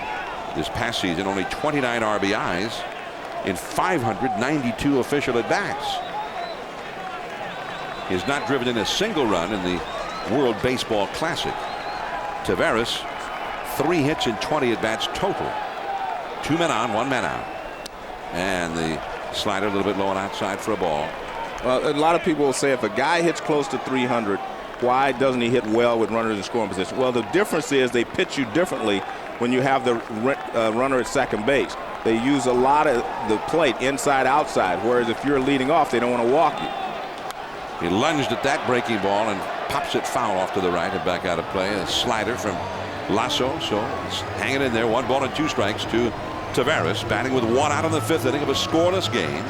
Willie Mopena, who singled at second base, and Alberto Castillo, who walked at first base. And you can see the difference now. He's thrown him 2 sliders, 3 sliders. He may throw him another one. Whereas if Taveras is leading off the inning, they're not going to walk him, and they throw him a lot of fastballs. And that's why a guy's batting average is a lot better, with no one on base than it is with runners in scoring position. 1-2. Back to the screen. He came after him, that might have been the pitch to hit. Good fastball in, though. But and that's the reason that the Albert Pujolses, the Ortiz, the Manny Ramirez of the world are such great players, because they hit in those clutch situations, and they can handle all types of pitching, and they make adjustments to what the pitcher's doing to you. 1 ball, 2 strikes to Taveras. And the slider is off the outside. 2-2. Polanco, the leadoff man, is on deck. Taveras is ordinarily the leadoff man when he's playing for Houston. Here's Polanco, number 2, on deck. And after Polanco, that's when all the big power hitters come up. Manny Acta, the manager, trying to bring home a championship to the Dominican Republic, which is just a great hotbed of baseball. I mean, their major league teams have 20 baseball academies in the Dominican. And the Dominican is not a very large country, that's for sure. An island nation dwarfed by the size of Cuba. Yeah. Cuba is an island nation, but much larger than the Dominican. But in the Dominican, there is such a rich pool of talent, and 20 of the 30 major league teams have all been trying to mine that talent by opening their own baseball academies down there. 2-2 the count. And again, he lunges at the slider and fouls it away. 2 balls and 2 strikes the count. In the Dominican, the Dodgers were a real pioneer down there, the Campo Las Palmas Baseball Academy. And they developed just a very large number of outstanding players, including the great Pedro Martinez, now at the Mets, and his older brother, Ramon Martinez, both coming out of the Dominican. This will be the 9th pitch of this battle between Lasso and Taveras. 2 men on. Ran that one inside. Now it's a full count. Well, Taveras has done a great job here, John, after getting behind in the count, fighting off the slider away and taking the pitches off the plate inside. So he's done a great job just to keep this at bat alive. And John, you were talking about the academies. They just opened one in Compton couple of weeks ago. I was privileged to be there with the commissioner and a lot of people when they opened the one in Compton, California. Hopefully the start of many more to come. Exactly. To try and develop some of that talent that exists in this country. Correct. 2 men on with Pena at second, Castillo at first. Now you got a guy up there who's supposed to be more of a contact type hitter. But so he does strike out a lot. So you're not sending him? I wouldn't send him. He hasn't had a good at-bat swing at this, and you got, again, you have Polanco on deck. Tavares is not going to hit into a lot of double plays, unless he hits it right near the bag. So I don't know if the risk is worth the reward that you get for sending him. They run. Strike 3. And it's a double play. Bad play. I mean, the guy strikes out a lot. It's not worth it. No score. On to the 6th inning.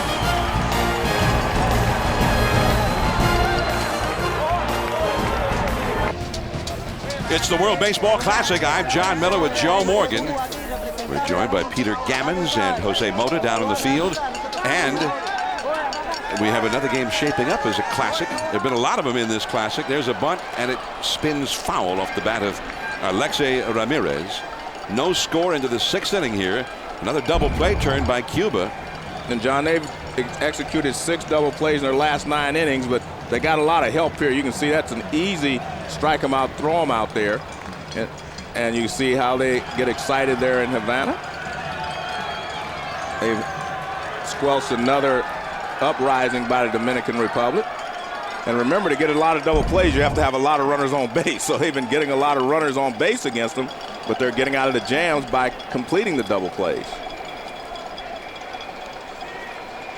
And there's a ball outside. Ortiz hit an inning-ending double play grounder in the 1st. Polanco grounded into a double play in the 3rd. Now a strikeout into a double play in the 5th inning. They turned 3 double plays in the last 4 innings in that breathlessly exciting game against Puerto Rico the other night in San Juan. I mean, Puerto Rico just kept coming after him and coming after him and coming after him, and they were turning double plays. They made that spectacular defensive play. I mean, there have been a lot of great plays in this tournament, but none greater than the one turned in by Gurriel and the catcher Pestano to get Pudge Rodriguez at the plate and saving the tying run there, keeping that 1-run lead. I mean, it was on a rainy field, and Gurriel just made an amazing throw, and Pestano did the rest at the plate to save that one. That was in addition to the 3 double plays they turned in the final 4 innings of that game. No score in the 6th. Bartolo Colon facing the 9th place hitter. Not quite that time. It is 3-2. The leadoff man, Eduardo Perret, is on deck, and then Michel Enriquez, one of the 400 hitters, due up 3rd of the inning. Well, he started the inning, Colon started the inning with 57 pitches, and Acta said he wanted 80 quality pitches. Wow, that fastball ran up and in, and it was just socked foul by Ramirez. We were talking about that play by Gurriel, the great throw the other night on a rainy field. Alexei Ramirez was the center fielder.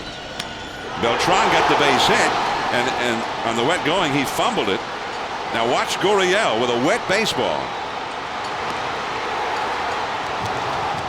And Pestano got the put out at the plate. There were 2 perfect throws there. Even though he bobbled the ball in right field, he made a perfect throw to Gurriel. He made a perfect throw to Pestano. Battling the sun that time on that high bouncer. Beltre throws out Ramirez, 1 away in the 6th. Ramirez is now 1 for 2 in the game. Here's the Taco Bell pitching summary now. Brought to you by Taco Bell. 4 1/3 for Yadiel Marti. 65 innings pitched, no runs, and 3 hits allowed. A very fine performance in a huge game. Bartolo Colon, Cy Young winner of the American League last year. Now at 64 pitches, 5 1/3 innings, no runs, 5 hits allowed, 4 strikeouts, and significantly no walks. Time was when Colon would walk a lot of guys. You know what was interesting about that setup there is that Marti only walked 1 guy. And if you didn't know that, you'd think that he was 3-2 to every hitter. You would think that he had walked more than that. In fact, I think he did. And he walked Ortiz and Pujols back to back. No, he got Ortiz out. You're right.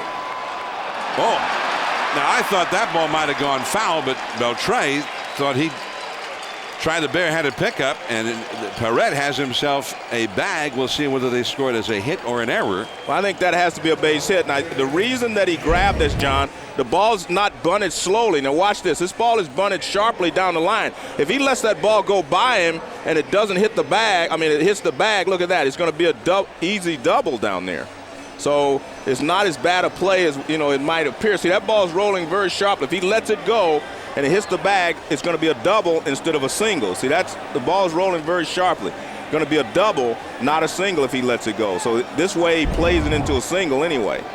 And Perret is the only Cuban base runner to get a stolen base in this tournament.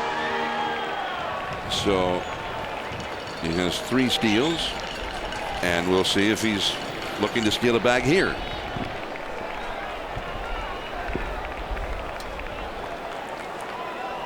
Michel Enriquez, the league's leading hitter in the Serie Nacional, the Cuban regular season so far this year, hitting .448. Today, though, he has grounded to short and grounded out to third, 0 for 2.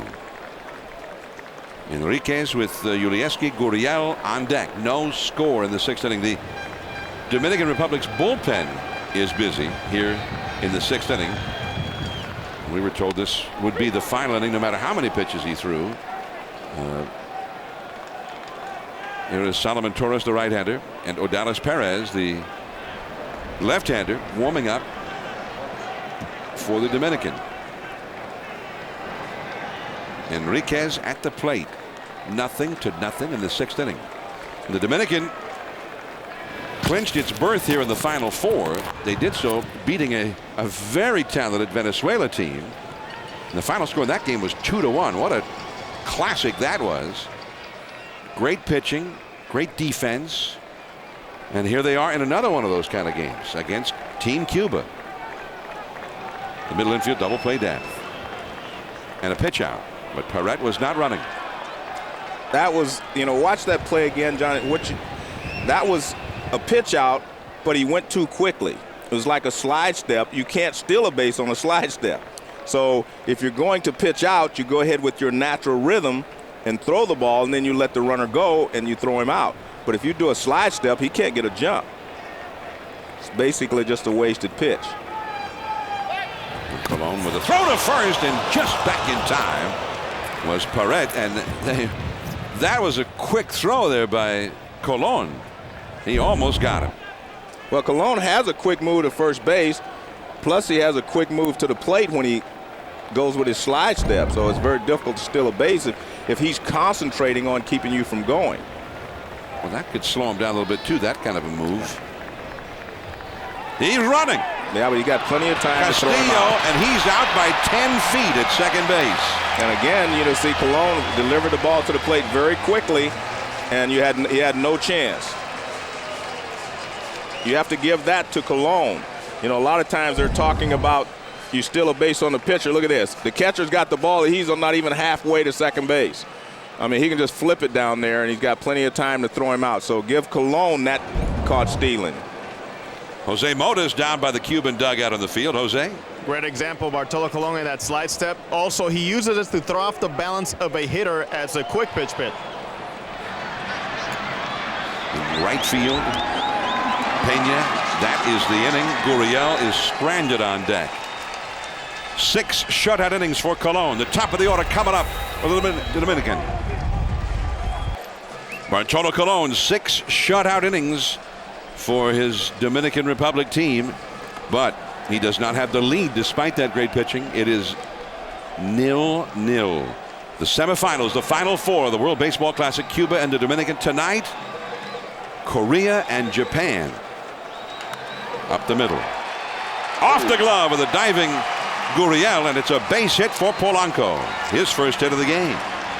Not that he would have gotten a base hit, but he's been swinging the bat well. That's why I didn't like that strike him out, throw him out to end last inning. I mean, he's been swinging the bat well. Gurriel, you're talking about? No, I'm talking about last inning they threw out with Polanco on deck. Remember the double play? Okay. But right, that throw out. Yeah, that throw out. But right here you see Gurriel tried to come up with it. I would have liked to have seen him catch it. I don't know what he's going to do with it with Polanco running, but I would have liked to see him try something because he does have a lot of ability. So Polanco is aboard. Now the power comes up, and Lasso with that throw to first. Polanco dives back in. Nothing to nothing. Tejada, Pujols, Ortiz, 3 power hitters. The next 3 hitters due up. The Cuban bullpen. It's almost redundant to say the bullpen's busy, but we should actually alert you when it's not busy. Well, John, it's always busy. John, we'll see how important this game might be to the Dominican right here. Do you bunt with Miguel Tejada, a former MVP, the guy that's driven in 150 runs in his career, in 1 year? Do you bunt or do you let him swing away? Do you hit and run? What do you do here? Well, he's not going to bunt. Well, I mean, when's the last time he bunted? Right, but I'm just saying the other point is, you're in a tie ball game in the 6th inning. What do? You get Pujols and Ortiz coming up next, the 2 great sluggers. And the point is, you've been kind of waiting for this team to explode all day, and it's not happening.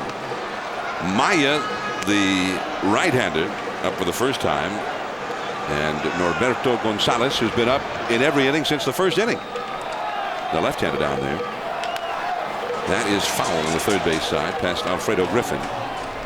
Now, I guess I'm going to ask my own question. I wouldn't have Tejada bunt, but I'm just throwing it out there for fans that might think about that, or, some of the people in the Dominican.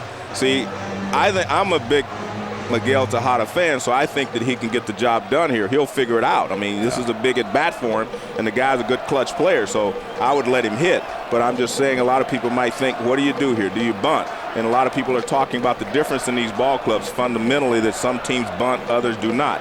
You know what the difference is? Some guys get hits in clutch situations, the others aren't. That's the only difference. 1 ball, 1 strike to count. Well, and some guys, like a couple of times this past week, we saw Michael Young in a bunt situation, trying to get a bunt down. One time he bunted into a force play. The other time he didn't get the bunt down, and the runner at second got picked off. So your point is, you can't ask them to do something that they're not accustomed to doing. Michael Young, how often does he get asked to bunt in the American League with that slugging Texas club? Yeah. Tejada squibs one, right field, base hit. Around second, Polanco, he'll go to third. As Urrutia, the right fielder, comes up with it. And they have set the table nicely now for the Pujols, Ortiz, Beltre, the slugging trio coming up next. First and third, nobody out. See, that's why I wouldn't have him bunt. He gets a base hit anyway, and he gets the job done. This is not your normal Tejada base hit, but he gets the job done. He hits it off the end of the bat, and it goes right over the second baseman's head in the right field. And you can see the reason it gets out there and gets away from Gurriel is because he was playing towards second base for the double play. So now first and third, and they're going to conference out of the mound. There is Tejada, his second hit of the game. And you got Albert Pujols. You got 2 of the best, most productive hitters on the planet coming up as the next 2 hitters here. And we, when we talk about great hitters, we talk about Major League Baseball all the time. But one thing we've learned during this tournament, there are a lot of great players all around the world. Yeah, you're right. And we'll see a lot of them tonight when the undefeated team from South Korea, they have not lost a single game. They're the only unbeaten team in this tournament. Even the Dominican lost 1 game earlier on, but they'll be taking on Team Japan. That'll be tonight at 7 Pacific, 10 Eastern.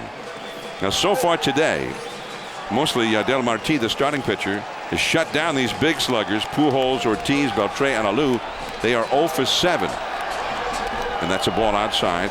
Pujols has walked and popped out. Ortiz has hit a double play and a ground out. Beltre has flied out and grounded out. Alou has struck out and flied out.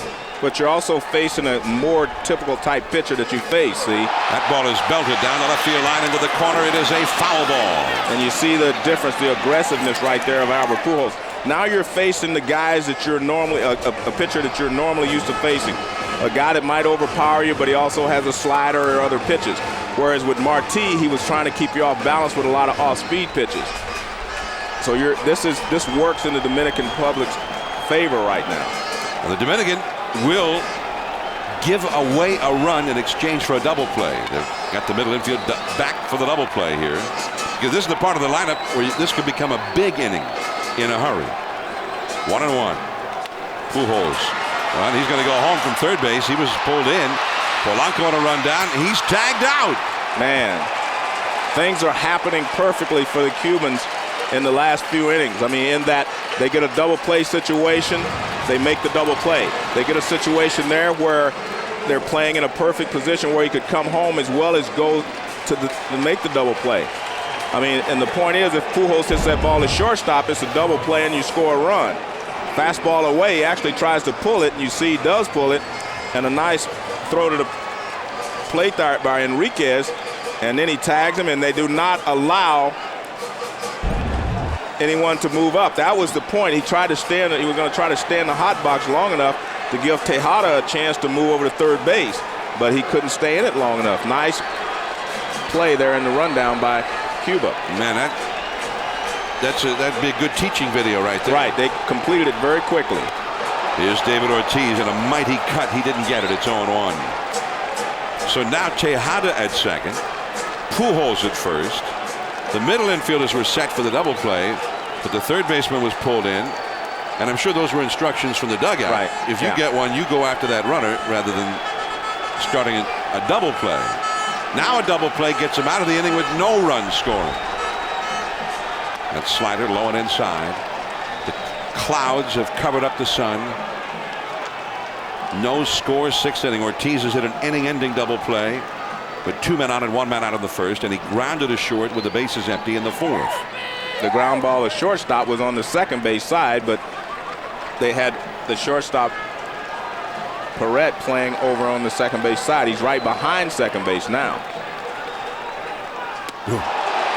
Changed up on him now. 1-2 the count. He's using that excitement against Ortiz. I think he's using it against him right now. Here's the release, and it's interesting there. He gets his arm pretty much away from his body there, which is not a normal delivery motion. It looked like he stepped across a little bit to get a little more extension, but he did throw him a changeup from that position, which is something, if you're the hitter, you can see when his arm goes that far away from his body, it's going to be a changeup. So the crowd now, and a lot of fans of the Dominican Republic in attendance. They got their big man up. They got things set up nicely here, but he's behind in the count. Lasso. Ooh, that was awfully close. Well, I tell you what, Pastano, look at the reaction in the Cuban dugout. Pastano thought it was a good pitch. Let's take a look and see if, yes, you're right, John. It's the first time you've been right all year. You've been correct in this our initial broadcast together. You're right there. I'm glad to see we finally fixed K-zone. Yeah. 2-2 the count. Tejada at second. Pujols at first. Moises Alou in the hole with Beltre on deck. Pedro Lasso in a jam. 32-year-old veteran of the Cuban leagues. Changeup. And they might get 2 in this one. Perret to second. Gurriel back to first. Not in time, and that would have been almost a miracle if they turned that one, because Gurriel was, 40 feet away from second base. When that ball was hit, they were not in really a double play mode there for the ground ball to short, but he still had a shot at it. Well, when I looked at the positioning, I was saying they could not make a double play if the ball was hit to the left side of second base. But Gurriel came across, and I actually didn't think he should have thrown the ball, because the only thing he can do is throw away. But guess what? He has so much confidence in his ability that he comes across and makes the throw. And that Borrero at first base, I think, can pick it. He, I think, gives them a little confidence that whatever happens, he's going to somehow save any problems over there at first base. Pickett, that's right. Yeah. And he picked that one too. Here is Beltre. Runners at first and third, 2 down. Cuba trying to weather this storm. The Dominican sending its best sluggers up there with men on base, but they have not been able to break through yet. No score in the game. Ooh, the breaking ball tantalized him with it. 1 ball, 1 strike. A mighty cut by Beltre got nothing but air. But the one thing you see with the Dominicans against Lazos is that they are more aggressive in their swings. Before they were kind of tentative. They're more aggressive. See Odalis Perez throwing in the pin. He will be coming in, I'm sure, because Colon is close to his 80 pitches they wanted him to throw.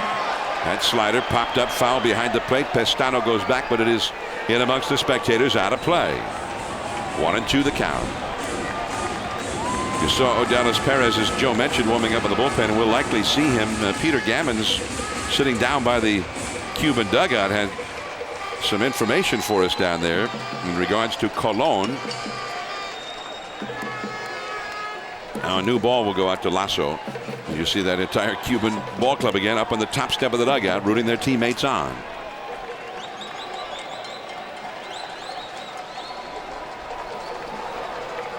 One and two the count to Beltre. Pedro Lasso. He came into the game in a jam in the 5th inning and got through it. That ball right to Gurriel. He bobbles the ball, picks it up, and he throws it away. A run has scored. Tejada scores, and over to third base is Ortiz. Beltre into second base on what looked like just a regular ground ball, and the inning over, and a critical error by the young Gurriel, and the Dominican has gone ahead 1-0. Well, he did everything right up until the point he threw the ball. He got in front of it, knocked it down, but he had more time than he anticipated. Now watch, he can get up and throw the ball to first base if he wants, but he doesn't do that. Right there, just get up, pick it up, get up and throw it. See, he didn't look. He got it and threw it right. Watch, he just throws the ball. He doesn't take his time and fire the ball. He's got a great arm. He could have still probably gotten Beltre, but he just kind of released it out of his hand and slipped out of his hand. But that's, as you said, he's a young player. Now Moises Salou off the end of the bat, a slow tap. Gurriel gets another shot at it and handles this one successfully, but an unearned run on what is scored as a double error against Gurriel. On to the 7th, and a new pitcher coming in. Odalis Perez, 1-0 Dominican.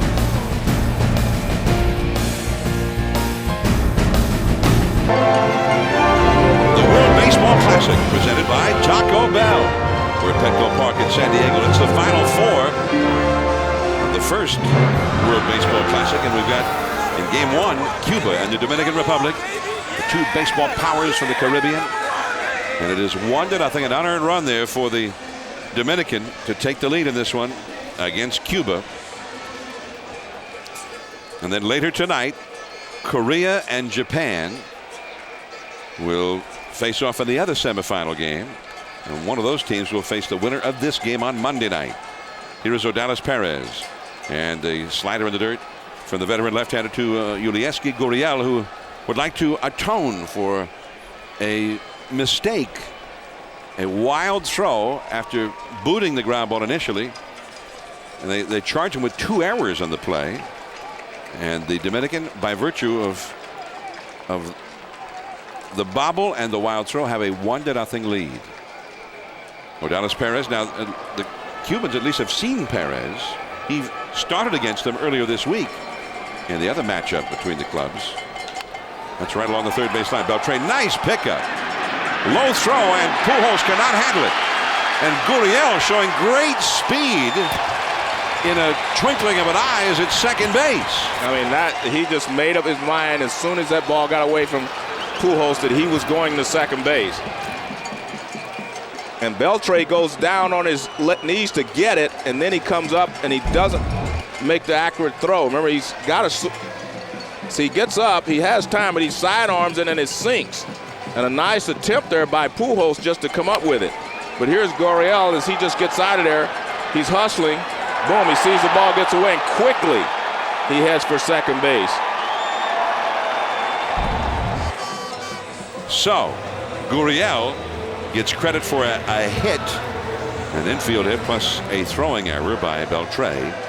So he's at second base with nobody out. The cleanup hitter, Ariel Borrero, coming up, hitting .344 this year in the Cuban League. 1-0, the Dominican leading. Bartolo Colon, 6 shutout innings, no runs, 6 hits allowed. And we're going to get a pinch hitter for Team Cuba here for Barrero. Sanchez is going to pinch hit for Barrero.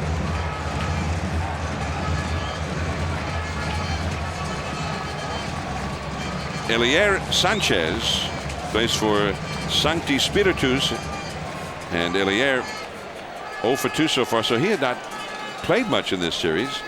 So maybe they're looking for him to get the bunt down because he's pinch hitting for the cleanup hitter. Right, I would think that they're going to bunt. If you're going to pinch hit for the cleanup hitter, I think you're going to bunt. With Cepeda due up next. Runner at second, nobody out. Beltre pulls in a bit at third. He swings away, a mighty cut.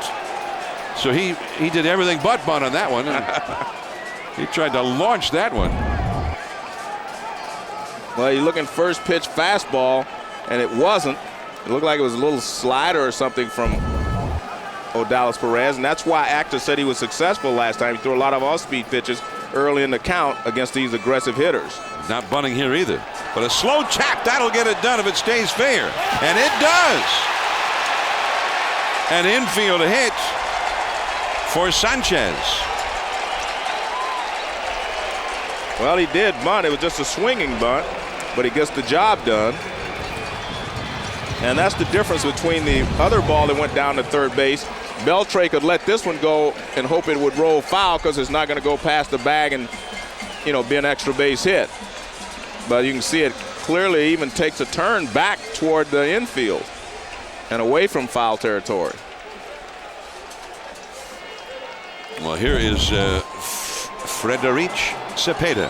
He's had a sacrifice bunt and he is single to center. Runners at first and third. Nobody out. 1-0 Dominican. Double play depth up the middle. And that's a little bit low. 1 ball to no strike. Now, you go back to that 6th inning. The Dominican had runners at first and third. Nobody out. Pujols, Ortiz, Beltre, and Alou coming up. And none of those 4 great sluggers even got the ball out of the infield against Pedro Lasso. Rudy Reyes is the pinch runner, number 11, going in at first base for Sanchez. So Sanchez got it done, so he runs down to the bullpen. Now he's one of the catchers on Team Cuba. Runners at first and third. Reyes the runner at first, and that's a foul. Man, I mean, they're taking some hefty cuts here against the left-handed pitcher.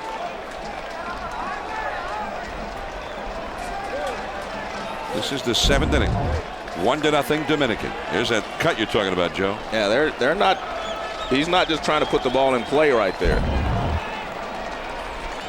He's trying to put it in play out into the Western Metal Supply Company building.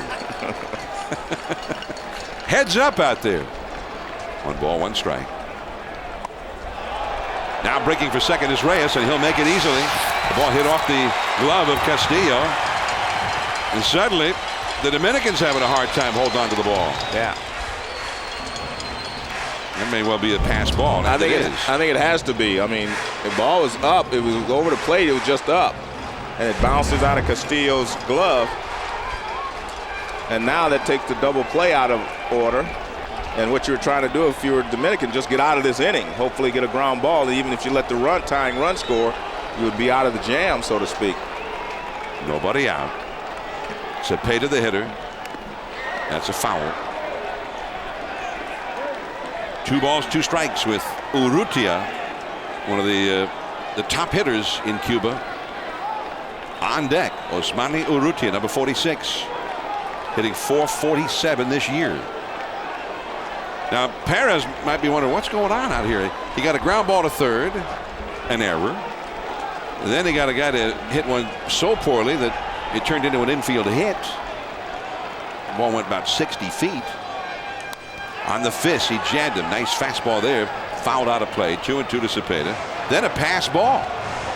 So he's pitching great, but you got nothing to show for it other than 2 base runners in scoring position and nobody out.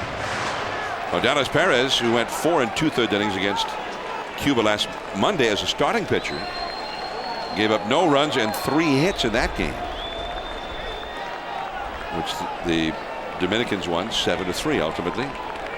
Now Perez in this one picking up for Colon in relief. 2-2. Changeup, a check swing, that'll get the run home. Another poorly hit ground ball, and it's an extremely productive out for Cepeda. He gets the RBI and also moves Reyes over to third base. It is 1-1. And that's the worst thing that could have happened if you were Dominican. If he hits a ground ball to shortstop, it would have kept the runner from moving over to third base with less than 2 outs. But he does a great job of just hitting behind the runners, and he scores one and brings one in. I think this is the most misunderstood situation in all of the game to hit in. If you can hit the ball to the right side, you move the other runner into scoring position and you tie the score.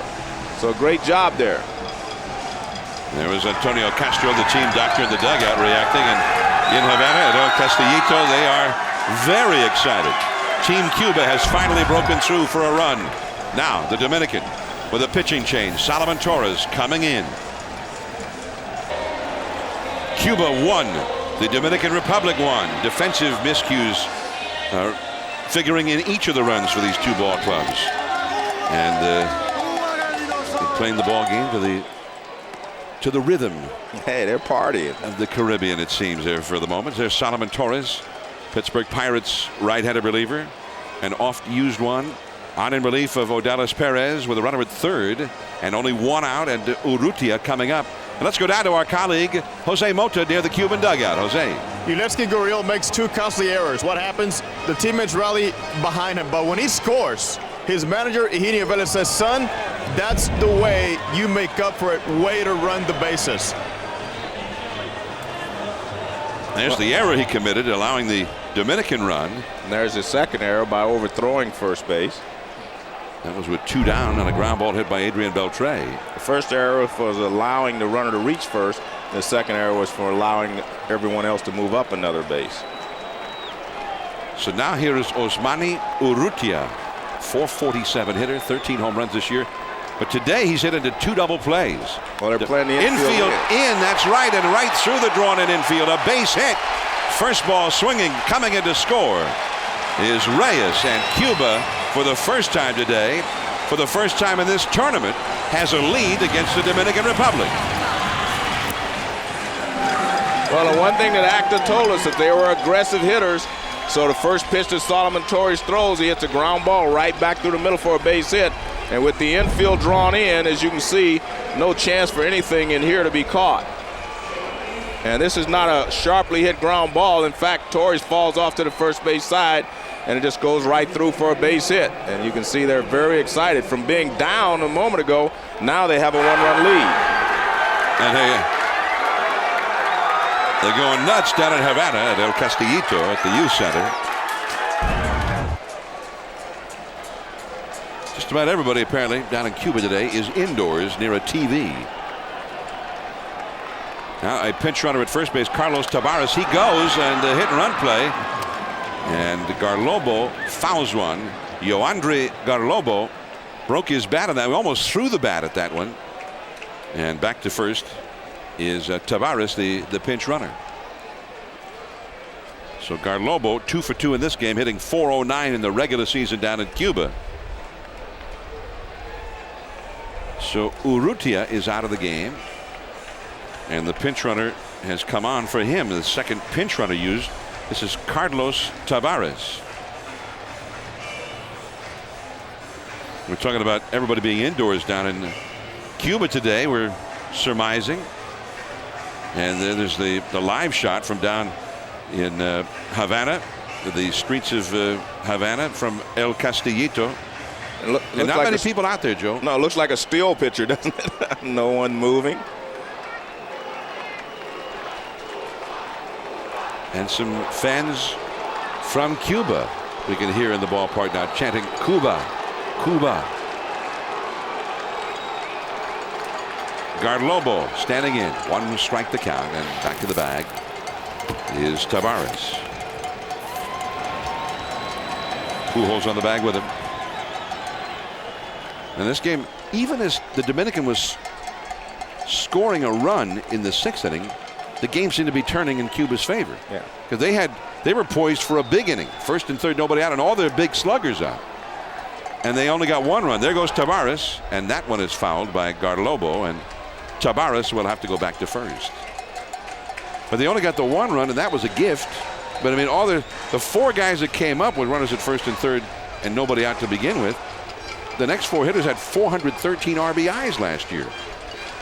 And none of them could get the ball out of the infield. And the thing I thought was in their favor also, John, is they were facing a more major league-like pitcher, meaning a guy Lassos who would throw you the fastball, throw the hard slider, and that they would, be a little bit more aggressive. Because Marti had kept them off balance completely, but they just weren't able to get the job done. And again, that's the difference in this whole series, the 16-team series. Who's hitting in the clutch, who's driving in the runs, and that's been the problem, on a consistent basis. And again, when I talked to Manny Acta today, I asked him, I said, what's been the most surprising thing in this whole, World Baseball Classic for you? He said the quality of pitching around the world. He was talking about all the pitchers that he had seen. They could all pitch backwards. They could all throw hard enough to keep you off balance, and they all knew what they were doing. 0-2 the count. They pitch out. Tavares, he had taken a step towards second and then stopped, and he's back to the bag at first. Well, that's more of a normal pitch out. I don't think he was going. That's why he wasn't caught. By that I mean he didn't slide step and get rid of the ball very quickly. Tavares, the runner at first. Only 1 out, 2 runs in for Cuba. Garlobo with Pestano on deck. There goes the runner. The ball is blooped into shallow left center field. That's going to be a base hit. Tavares didn't pick it up initially, but nonetheless was able to go to third easily as Alou gets it back in. Well, the Cubans are playing their game now, John. They're hitting and running. They're doing everything. And again, that's the way they play a little bit of all-around baseball. Hit and run, and a good pitch by Solomon Torres. Ball's down and in. He bloops it into left center. And now the Cubans have runners at first and third and 1 out. 2-1 Cuba leading. There is Garlobo. Garlobo has been kind of a revelation in this series, although I don't know how much of a revelation he could be since he was hitting .409 in the regular season in Cuba. But in this tournament, he is now 11 for 20, a .550 batting average. And 3 for 3 today. Yeah. In the big game. Exactly, in the big game, on the big stage. You're talking about Lasso as the Dominicans talk it over on the mound. But Lasso got out of that great jam in the 6th inning so beautifully against the biggest hitters. You saw Julian Tavares warming up in the bullpen now for the Dominican. But he did something similar when he came into that ball game last Sunday against Venezuela. He inherited a jam and got through it against a very talented Venezuela team. So he repeated that story here today against the Dominican. Now Manny Acta is coming out. They've got Tavares, who's a sinker ball pitcher. And he needs a ground ball right now to get the double play, just get out of this inning. So Manny Acta is going to go for the veteran, Julian Tavares, in relief of Solomon Torres. 2-1 Cuba. We'll be back. It's the World Baseball Classic presented by Taco Bell. And in the semifinal, the All-Caribbean semifinal, Team Cuba 2. The Dominican Republic 1, and Cuba threatening to lengthen that lead here with runners at first and third and only 1 out in the 7th inning. I'm John Miller, along with Joe Morgan and our colleagues down on the field, Jose Mota near the Cuban dugout, and Peter Gammons by the Dominican dugout. And there is Julian Tavares, veteran right-hander, last year with the Cardinals in 74 games. And he's a hard-throwing sinker baller, and they need a ground ball right now, Joe. No, you're right. I mean, Tavares is a good sinker ball pitcher, and it's hard to get his ball in the air. So they're trying to. It looks like they're going to play halfway. I'm not sure yet. They haven't positioned themselves yet. If they're going to play completely for a double play here, or if they're going to come halfway. You want to be in a position where they're going to be halfway, I would think, so you can come home if you have to. But and the advantage they have is it's the catcher Pestano who's the hitter. Well, they're not playing. They're playing for a double play because a ground ball is shortstop. I'm not sure. I don't think Tejada can come to the plate with it. Tavares bluffs toward third. The runner at third is Tavares of the Cuban team. Tavares, the pitcher now for the Dominican. And Garlobo, the runner at first base, with Pujols on the bag with him. They got to keep an eye on Garlobo to keep this double play in order. Well, I'm looking at Polanco at second base. There's no way he can come to the plate on a ground ball. So they're playing for a double play.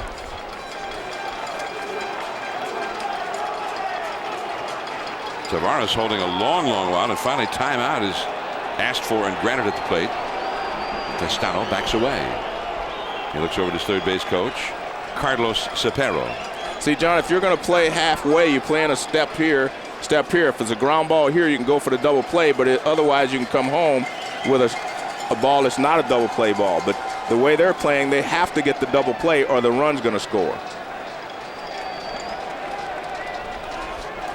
And Tavares, who has not yet thrown a pitch, delivers. That is too low. 1 ball to no strikes. Julian Tavares, been with the several ball clubs, most recently the Cardinals. This year he's been signed by the Boston Red Sox in the American League. He started in the American League with Cleveland, also was in San Francisco.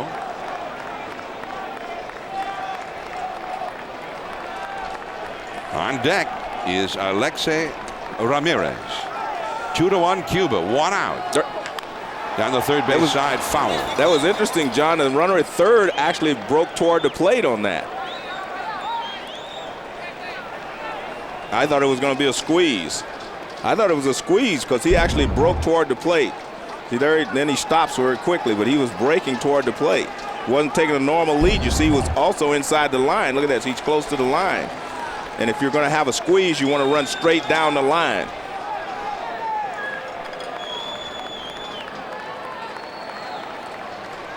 One ball, 1 strike to count to Pistano, who has flied out to shallow left and struck out.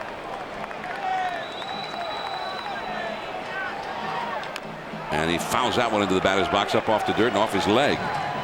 1-2 the count. John, this is a great matchup here too. You got Tavares, who is high strung. You got Pistano, who is high strung. It's a good matchup.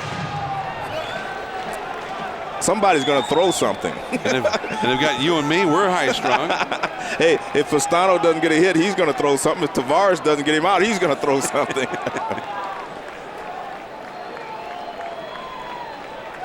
And Tavares, the runner at third, became a little high-strung when he started to run, and the guy swung at him. Yeah.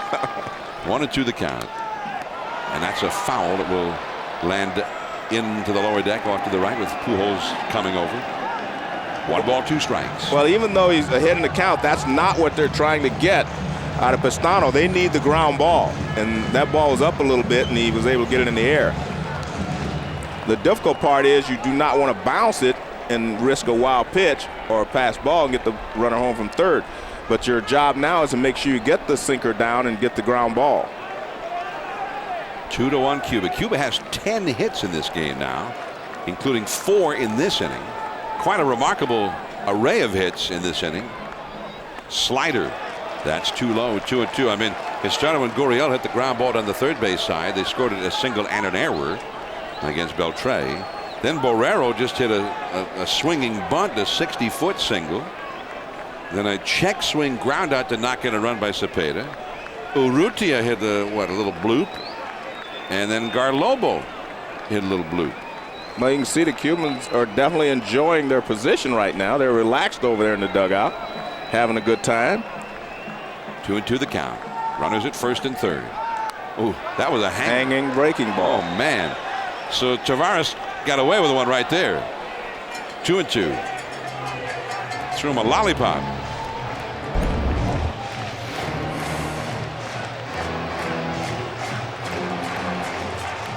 And you can see the ball is up, and he had a good swing at it. He just missed it. I mean, like you said, that was a mistake that he got away with. So contrary to some people who believe that every time a pitcher makes a mistake, it goes out of the ballpark, we saw one right there that did not go out of the ballpark, didn't even get put in play.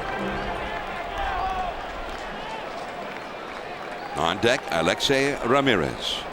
Julian Tavares, after getting a visit from Castillo, the catcher, and Beltre, the third baseman.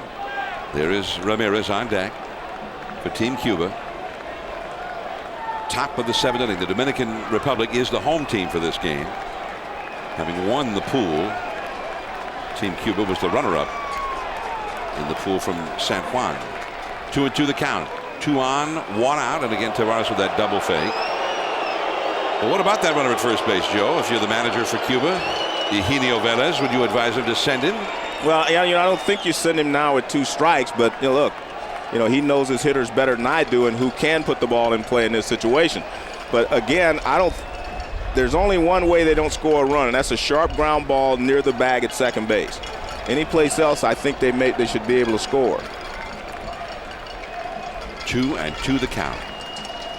Tavares at third, Garlobo at first, and hit softly. They've hit so many balls so softly in this inning. You're right. Soft is good. You're right. Peter Pasquarelli gave me a note. He said every ball they've hit this inning you could have caught without a glove. You know, but they couldn't catch any of them, and so the Cubans are ahead 2-1 and so still threatening. The advice to Ariel Pestano: hit it, but don't hit it too hard, for goodness sake.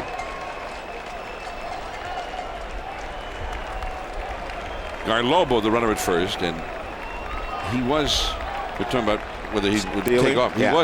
He was limping a little bit earlier, so he may be nursing some kind of an injury as well.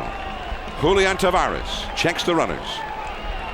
Slide step, and that's a foul out of play off to the right. You know, pitchers will talk about in double play situations, pitching for the double play. In other words, you don't want to make a pitch that's going to miss the guy's bat or that he'll hit too softly. Yeah. You want him to hit it on the ground but sharply at somebody. Well, that's the point I was making. That's why I wouldn't send him, because if they don't hit it sharply up the middle to the second baseman or shortstop, you're probably not going to be a double play, and therefore you would score another run. But if you send him and say he strikes out, well, then you're out of the inning. And he is the 6th batter of the inning, and nobody's hit one sharply yet, and they scored 2 runs. Right. Ariel Pestano, the 32-year-old catcher, hitting .259 in the Cuban League this year. He's not, offense is not the main part of his game. He's a defender, and he's the guy who helps run the ball club on the field during the game. Pestano backs away. He got a wide open stance. That front foot is almost out of the side of the batter's box there. 2-2 the count. Now a full count. So this battle continues. Now it's 3-2, Joe. What about that runner at first? Well, you may have forced him into sending him, and it's a tough situation for the defense. It puts pressure on the defense, because if he's running and you get the ground ball you want, you can't turn the double play. A lot of times in this situation, you bring the infield halfway for sure, so that if there is a weak ground ball, you can come to the plate with it. So I think if you're you have to think about it defensively as well. I would bring the infield halfway, so that if he does go, then I can still come home. All right, so we've got our eyes on Yoandri Garlobo, the runner at first. He goes. That is ball 4. Another slider that didn't do much sliding. It was off speed. It wasn't its good sinker. The bases are loaded. The 10th pitch of the battle between Tavares and Pestano draws a walk. Bases loaded, and the 9th place hitter, Alexei Ramirez, coming up. And the Dominican is going to conference again at the mound, and they're all coming in on this one. Castillo, the catcher, and all of the infielders. Beltre, Tejada, Polanco, and Pujols all there with Julian Tavares. Meanwhile, the third base coach for Cuba runs over to second base. That's Carlos Cepero. He's going to talk to Garlobo over there at second base. And maybe he's going to find out if he can run and if he can score on a base hit. And that's a good point, because if he's going to wave him home, he wants to know how well he feels. Well, you see him actually, he's dragging his left leg a little bit, John. So maybe that's the problem. But he was, you mentioned he was limping before, and you have to make sure that he can score.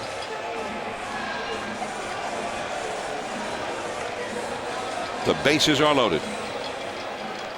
And the 9th place hitter, Alexei Ramirez, he has hit a single and he has grounded out to third. Only 1 out in the inning. Wow. Well, in the 6th inning, it was the Dominican Republic that looked like they were ready for a big inning. First and third, nobody had all their big guys up. They only got 1. But it's now Team Cuba that has a chance for a big inning, even though they've just hit a collection of little dribblers and pop-ups.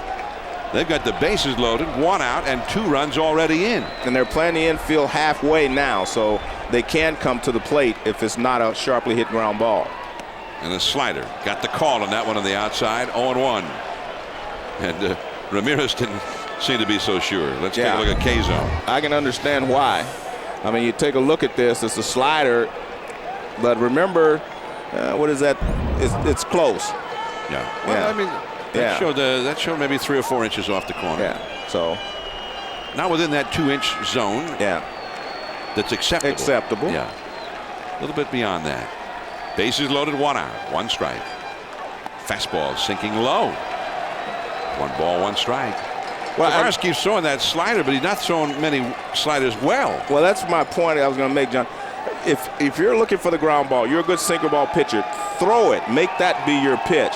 You're trying to mix pitches, at this point, may be a little more difficult. Get the ground ball that you want. A ball and a strike. That ball is just foul. Man. Tom Halley and the first base umpire emphatically making the call, but the man who hit it, Ramirez, wasn't so sure. Well, he got the ground ball, but it was sharply hit, too. He got the ball down on that play.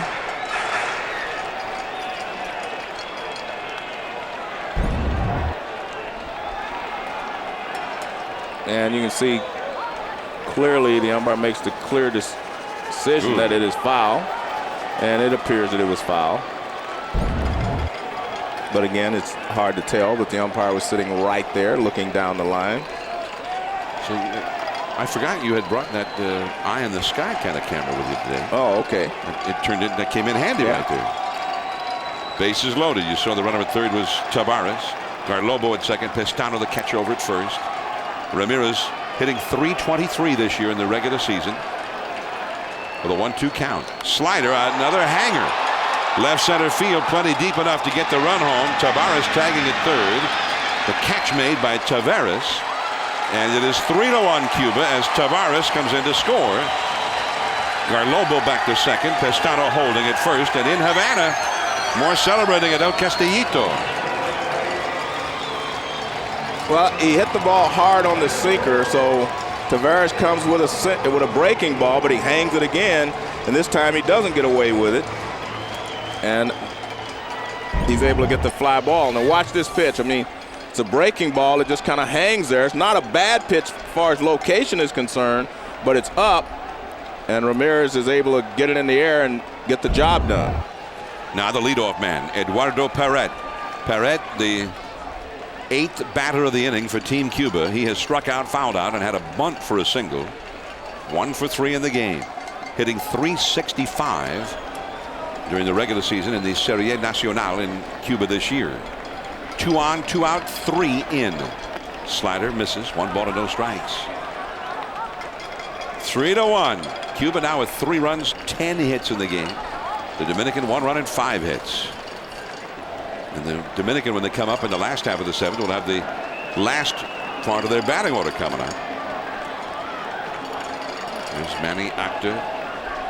And now he may be feeling a little bit like Buck Martinez was feeling, managing Team USA with all those big sluggers. What happened to the offense? 1 ball to no strikes. And that sinker taken low. 2-0 to Perret. 33 years old, a veteran of the Cuban leagues. In the first 6 innings against Bartolo Colon, they had 6 hits, but no runs. This inning, nobody's hit the ball hard, but they had 3 runs on the board to show for it. 4 base hits. A couple of infield grounders and a couple of pop-ups.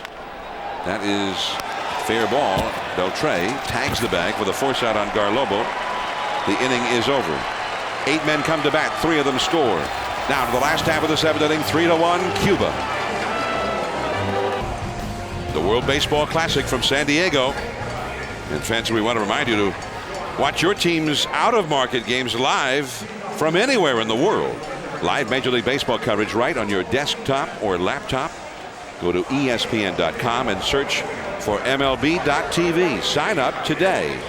I was watching a lot of these games in the earlier rounds of the WBC tournament on my laptop computer during spring training in Scottsdale, Arizona. Here is Pedro Lasso now with a 3-1 lead, and he throws ball 1 to Willie Mo Pena.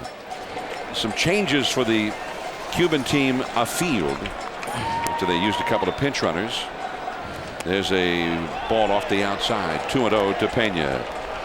Juan Pedroso now at first base. And moving to right field from center field, Alexei Ramirez now in right field. He had been the center fielder. And the new center fielder is in there. And the slider, and the count is now 2-1. Carlos Tavares, who pinch ran for Urrutia in the 7th inning, is now in center field.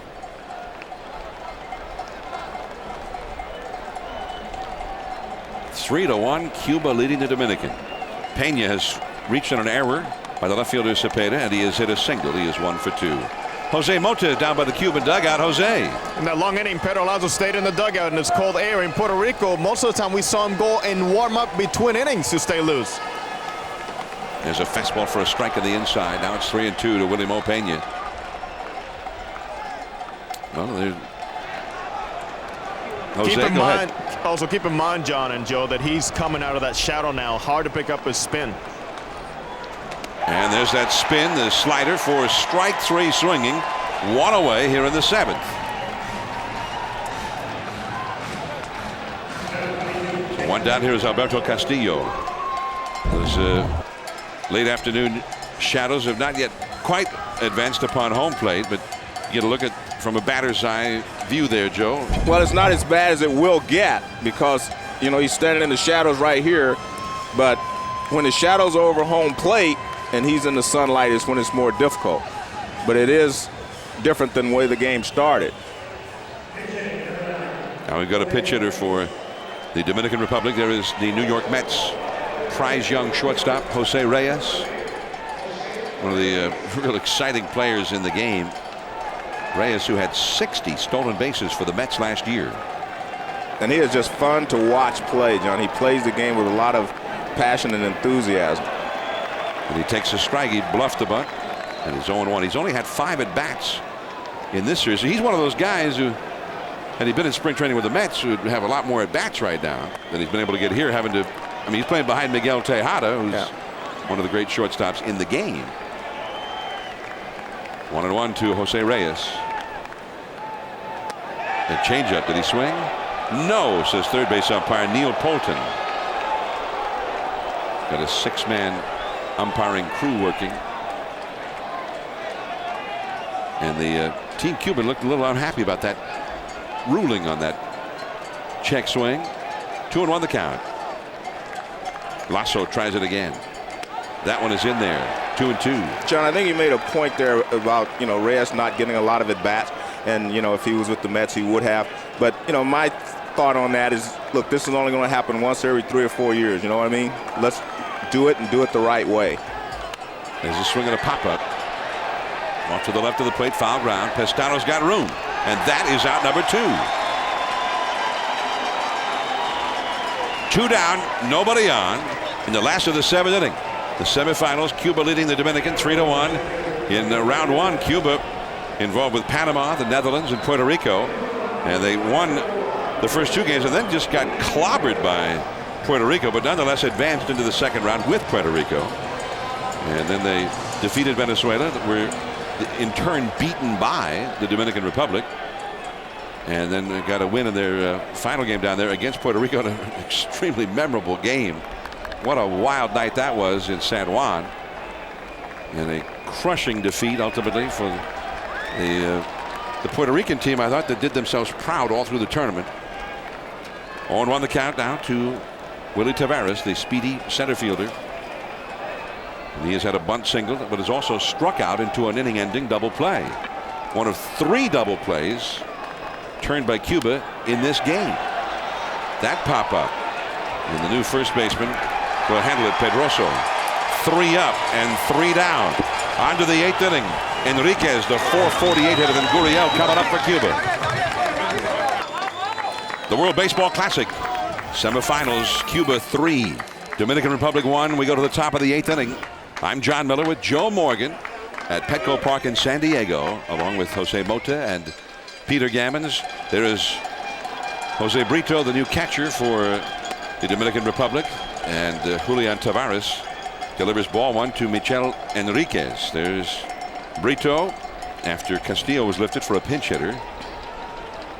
Tavares facing Enriquez, who is 0 for 3. And that's a called strike on the inside with that sinker. 1 ball and 1 strike. Enriquez is 0 for 3 today. Yulieski Gurriel to follow, and then Juan Pedroso due up 3rd in the inning. 3-1, Cuba on top. That sinker tapped foul back behind the plate. 1 ball and 2 strikes. So a tale of 2 half innings. One where the Dominican had everything going their way, and Pedro Lasso allowed them only 1 unearned run, despite all of their best hitters up, with runners at 1st and 3rd. And then Cuba put together an assortment of little ground balls, and throwing error by Beltre, a pass ball by Castillo, another ground ball through the middle, a pop fly, and they put 3 runs on the board with all of that. 1-2 the count, and the breaking ball misses inside. 2 balls, 2 strikes. Tonight, Japan takes on South Korea. South Korea, the only unbeaten team in this tournament. That'll be at 7 o'clock Pacific, 10 Eastern time. So the All-Caribbean semifinal here, Cuba and the Dominican Republic, and then the All-Asian semifinal later tonight. 2-2 pitch. Up the middle. That's through, base hit. Let's take a look now at the Intel Centrino game track for this ball game. As Enriquez takes over at first base. This error by Gurriel allowed the first run of the game to score to make it 1-0 Dominican in the 6th inning. But then in the 7th inning, a check swing ground out by Cepeda that brought home Gurriel to tie the game.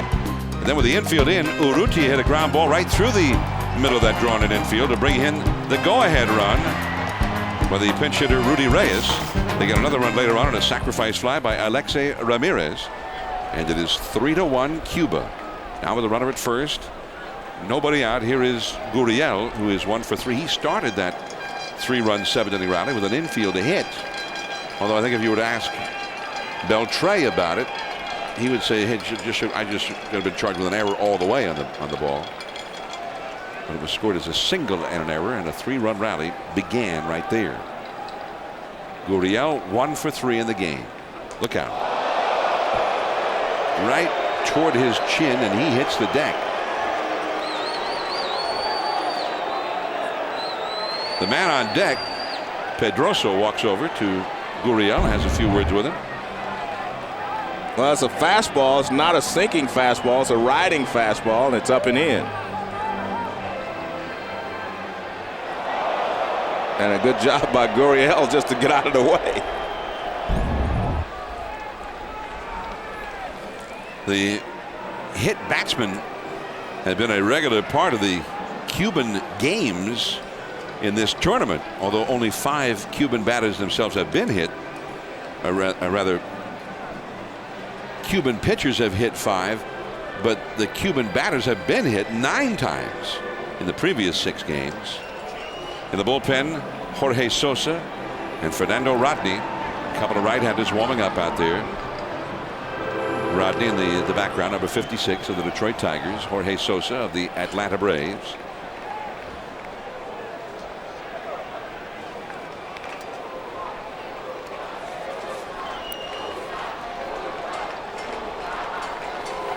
Now a high pop-up. And that will go back out of play off the third base side. John, you were talking about the Citgo Road to the Kentucky Derby will be coming up next after this ball game. John, you were mentioning the fact that the Cubans had been hit 9 times, and I would say that it's not because of their approach. You know, a lot of teams may dive in, etc. The Cubans do not have that type of approach where they're diving into the ball and therefore get hit a lot. I can't explain it, why they've been hit a lot, but they do not have the approach where they're diving across the plate. Well, they had the 1-ball game with Panama right away in the tournament, and they had history against each other. Yeah, well, then in these different tournaments. Well, my point is, that's what I was going to say, is that it's not because of anything they're doing in the batter's box. It's because, you know, the way the pitchers are pitching them. I mean, what was it, 3? I think they had 3 guys themselves who got hit just in that one game, and they hit a couple of the Panamanians in that game. ended up being a very dramatic game that went 11 innings before Cuba was able to pull it out 8-6. So Gurriel battling it out with Tavares. The runner at first, Enriquez. Nobody out. There goes Enriquez. That ball is belted a mile foul down the left field line. Well, as I said before, when you look at Gurriel, he looks like a hitter. I mean, he's got a great foundation. And watch the stride. Everything looks great here. Look at that. Perfect balance. And he just attacks the ball. A little bit his back foot comes off the ground, a little bit like the great Stan Musial used to do. And what you do when you drag your back foot is it keeps the bat level a little bit longer. Came in the hands, and that one is whacked foul down the left field line again. 2-2.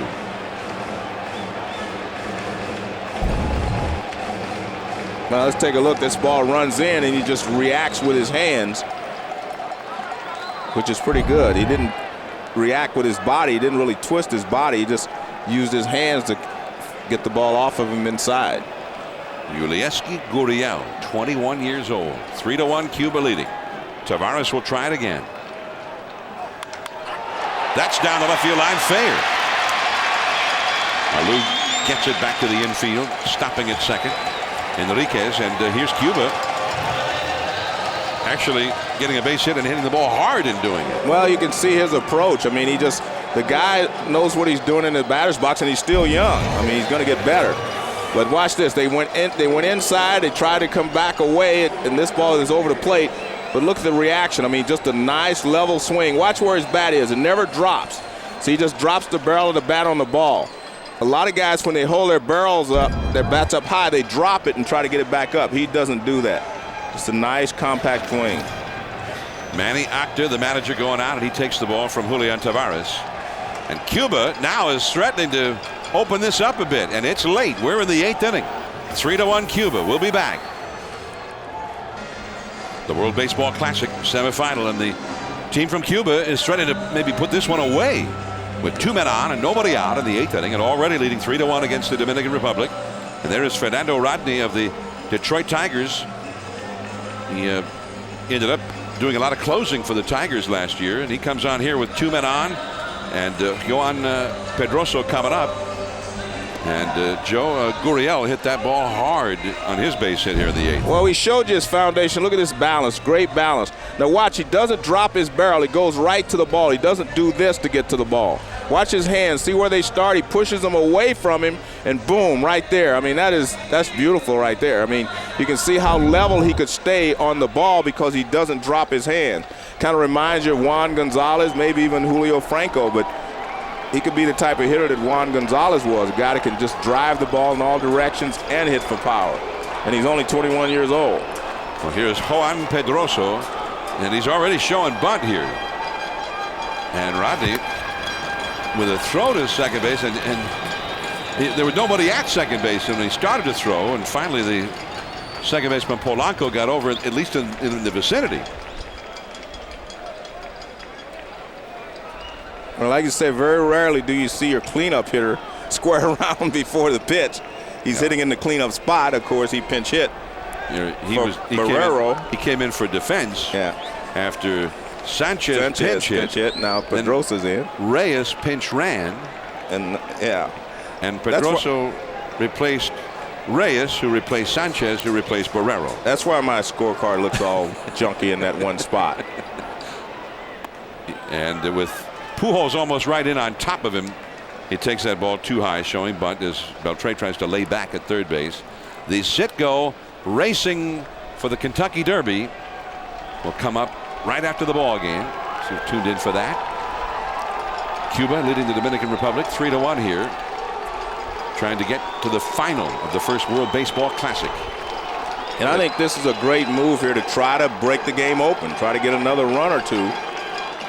And here you're late in the ball game. Frederic Cepeda is on deck, but now Rodney's having a hard time throwing a strike. 2-0, which is kind of confounding for a manager, because here's a guy trying to give advertising.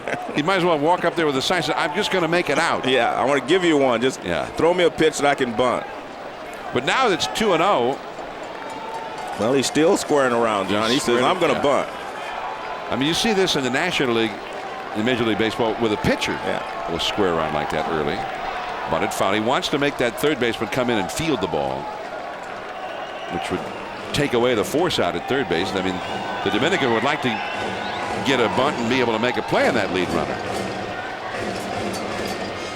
Beltre, the third baseman, flashing some signs to let the other infielders know what Maniacta wants him to do here.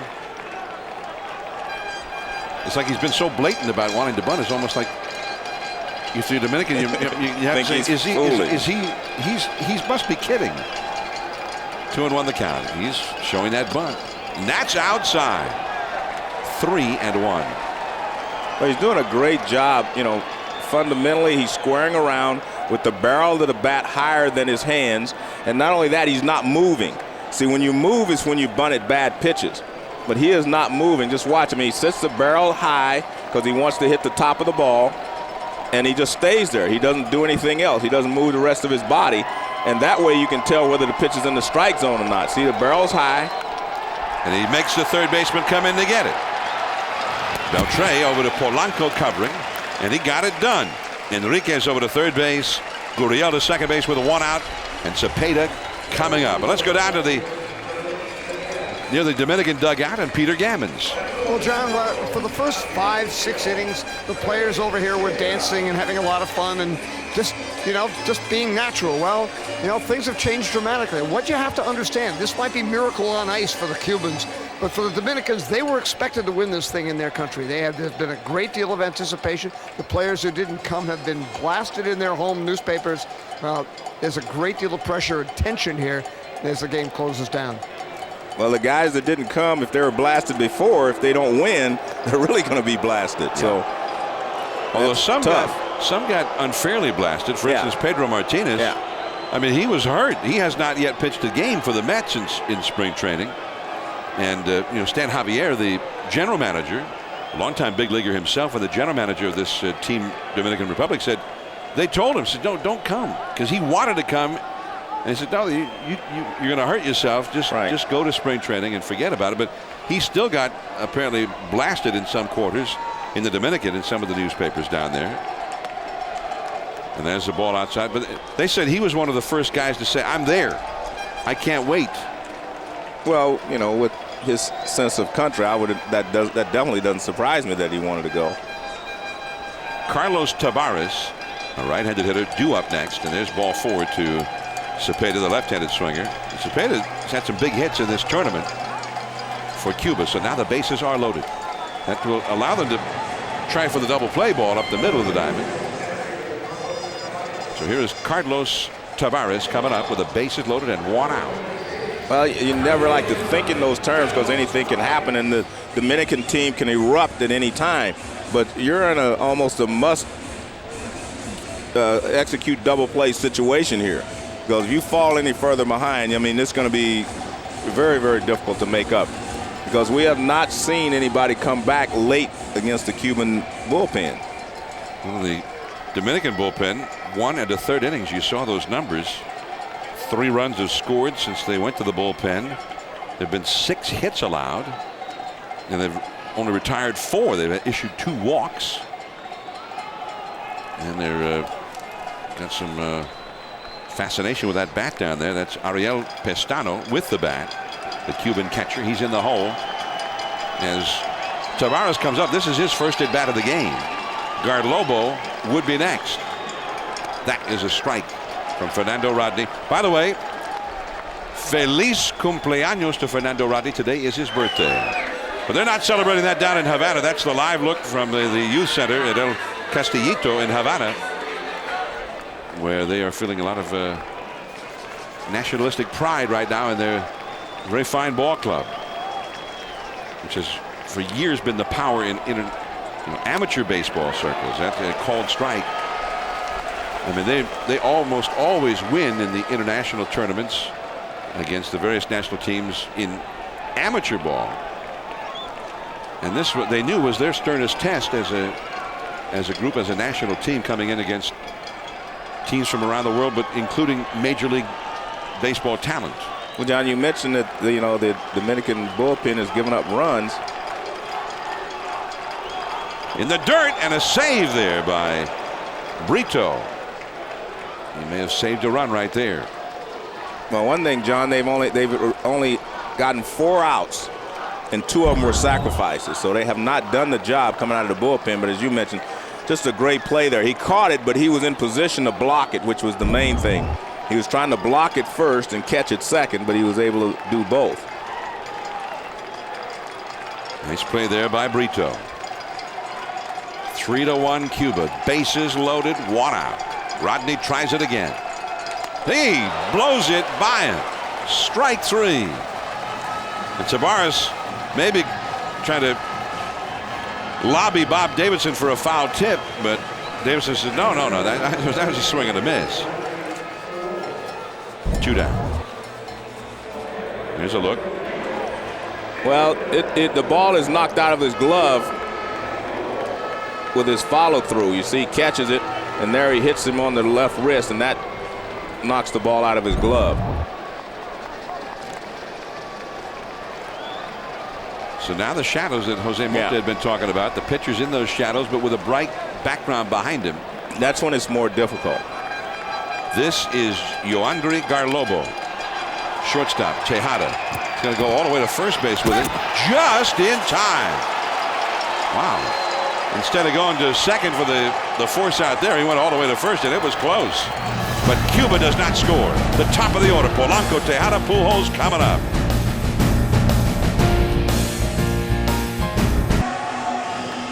The Dominican Republic is trailing. Last of the 8th inning. The favorite here, really since before the tournament started, or at least no worse than a co-favorite, maybe with Team USA. Later on tonight, the other semifinal, Japan versus Korea, 10 Eastern, 7 Pacific. And for the Dominican, their best shot may be right now. In the 8th inning, they've got the top of the order, Polanco, but then the sluggers, Tejada and Pujols. And if anybody gets on, David Ortiz. And that's a foul. Polanco has grounded out, grounded into a double play. And then in the 6th inning, he singled as a leadoff man. So he is 1 for 3 in the game. The World Baseball Classic. Tonight, Korea, Japan, 7 Pacific, 10 Eastern. Available also on ESPN HD. And they dribbled that one foul. And the count is 0-2. Lasso, who came on in relief of Yadiel Marti in the game against Venezuela last Sunday, and he went 5 innings in that game. Gave up 2 runs and 3 hits to get a save. Hugging the foul line at first base. That was very interesting because it's a 2-run lead, but Pedroso was right on the foul line there for the right-handed hitter. And if that had been a fair ball, that might have been just right for him. Well, they obviously have their scouting report. It's on each team, each player. I see him even moving back close to the line now.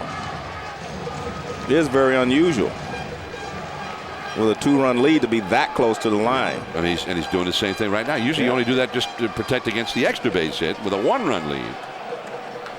That's another foul.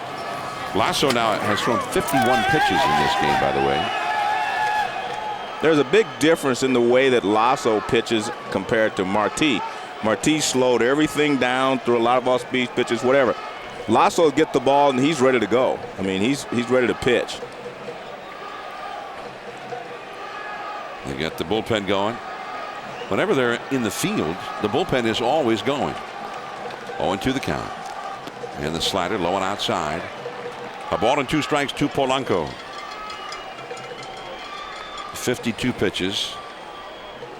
One of the pitching rules for this tournament, if a guy pitches 50 pitches or more in a game, that was a hanging slider and drilled into left field by Polanco. So Polanco battled it out with him after getting behind in the count, and he gets himself a hit. David Ortiz in the hole now with Tejada coming up and Pujols out on deck. Well, you're right. It's kind of a hanger. That's just kind of a spinning breaking ball. It doesn't do much. And Polanco, see the difference we were talking about before. He drops his hands a little bit, but he's able to get them back up because it's a breaking ball. You can't get back up on the fastball. So Polanco, 2 hits in the game. Now Miguel Tejada, who has 2 hits as well and has scored the Dominicans' only run. And that's a fastball to strike. Now, Tejada is ordinarily a home run threat, but he has not hit a home run in this tournament. He is the possible tying run. But I mean, if you look, he's been able to get some hits. He just hasn't been able to drive the ball. Ooh. Man. Blew the high, hard one right by him. I think that was a perfect example there of not being able to pick the ball up, because he kind of spins out of the swing. I mean, this ball is on top of him before he can pick it up, and he spins out. So that's where you're trying to catch up with the ball. You can see him roll his right hand over the top. That's when you're trying to speed the bat up. And we talked about the shadows. That was a great example right there. Lunges at it, pops it up. Gurriel going out, and in from center to make the catch is Tavares. One out, and now Albert Pujols coming up.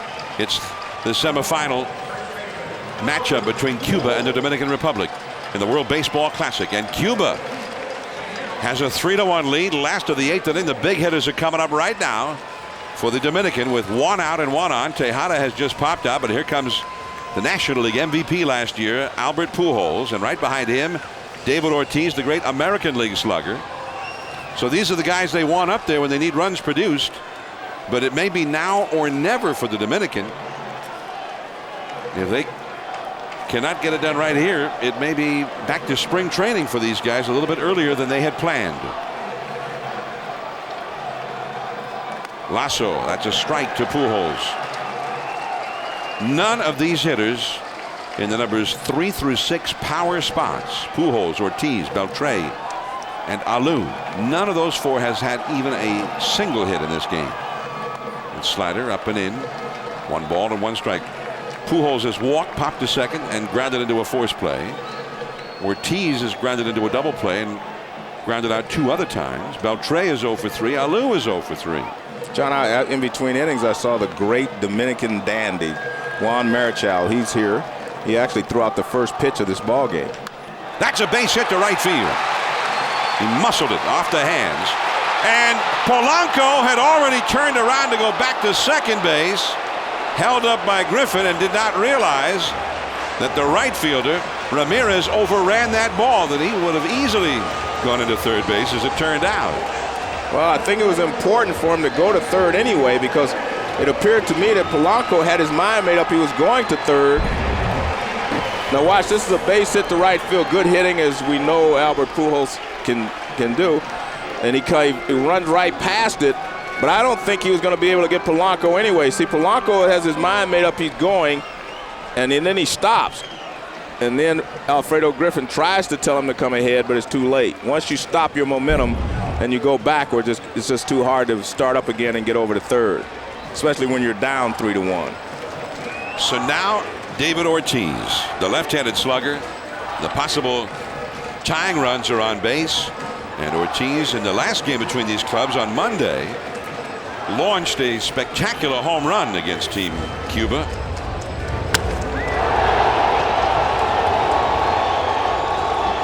He hit that one against Jonder Martinez over everything.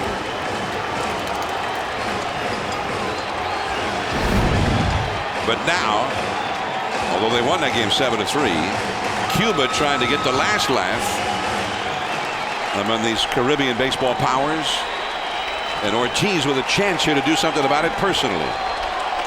They have handled him today. They have not been pitching around him. They haven't just walked him every time. He's 0 for 3. A soaring pop fly. Gurriel out, and he's called off the play by Ramirez. Well, he had a pitch to hit. Looked like it was about belt high. Looked like it was on the middle to inner half of the plate. And he got under. He just missed it. I mean, he had a good swing at it, but he misses it. Belt high, inner half of the plate, and he just misses it. Watch this swing. Boom. He just misses it. I mean, everything was there except he hit underneath the ball. His timing was perfect. Everything. That's why it's so tough to hit a baseball. Mechanically, you can do everything right, and you can still make an out. Now Beltre, who's had an excellent tournament, but 0 for 3 today. The slider low for ball 1. 2 on, 2 out. The Dominican is 0 for 7 as a team in its at-bats with runners in scoring position in this game. Moises Alou would be next. 3-1 Cuba. Slider came back and caught the inside corner. Sitgo racing to the Kentucky Derby is next here in ESPN. Polanco at second. Pujols at first. Adrian Beltre trying to get the big hit. Slider, and the count is now 2 balls and a strike. 3 runs, 12 hits, and 3 errors for Cuba. 1 run, 7 hits, and 1 error for the Dominican Republic. The 1 error was by Beltre, which came on a ground ball by Gurriel that started that 3-run 7th-inning rally. That ball, left field, back is Cepeda, and the inning is over. He hit it hard, but with topspin on it, and it faded into the glove of Cepeda at the warning track. They have gone through most of the big hitters of the Dominican once again with no offense. And Lasso, the one may stand for 1 inning to go.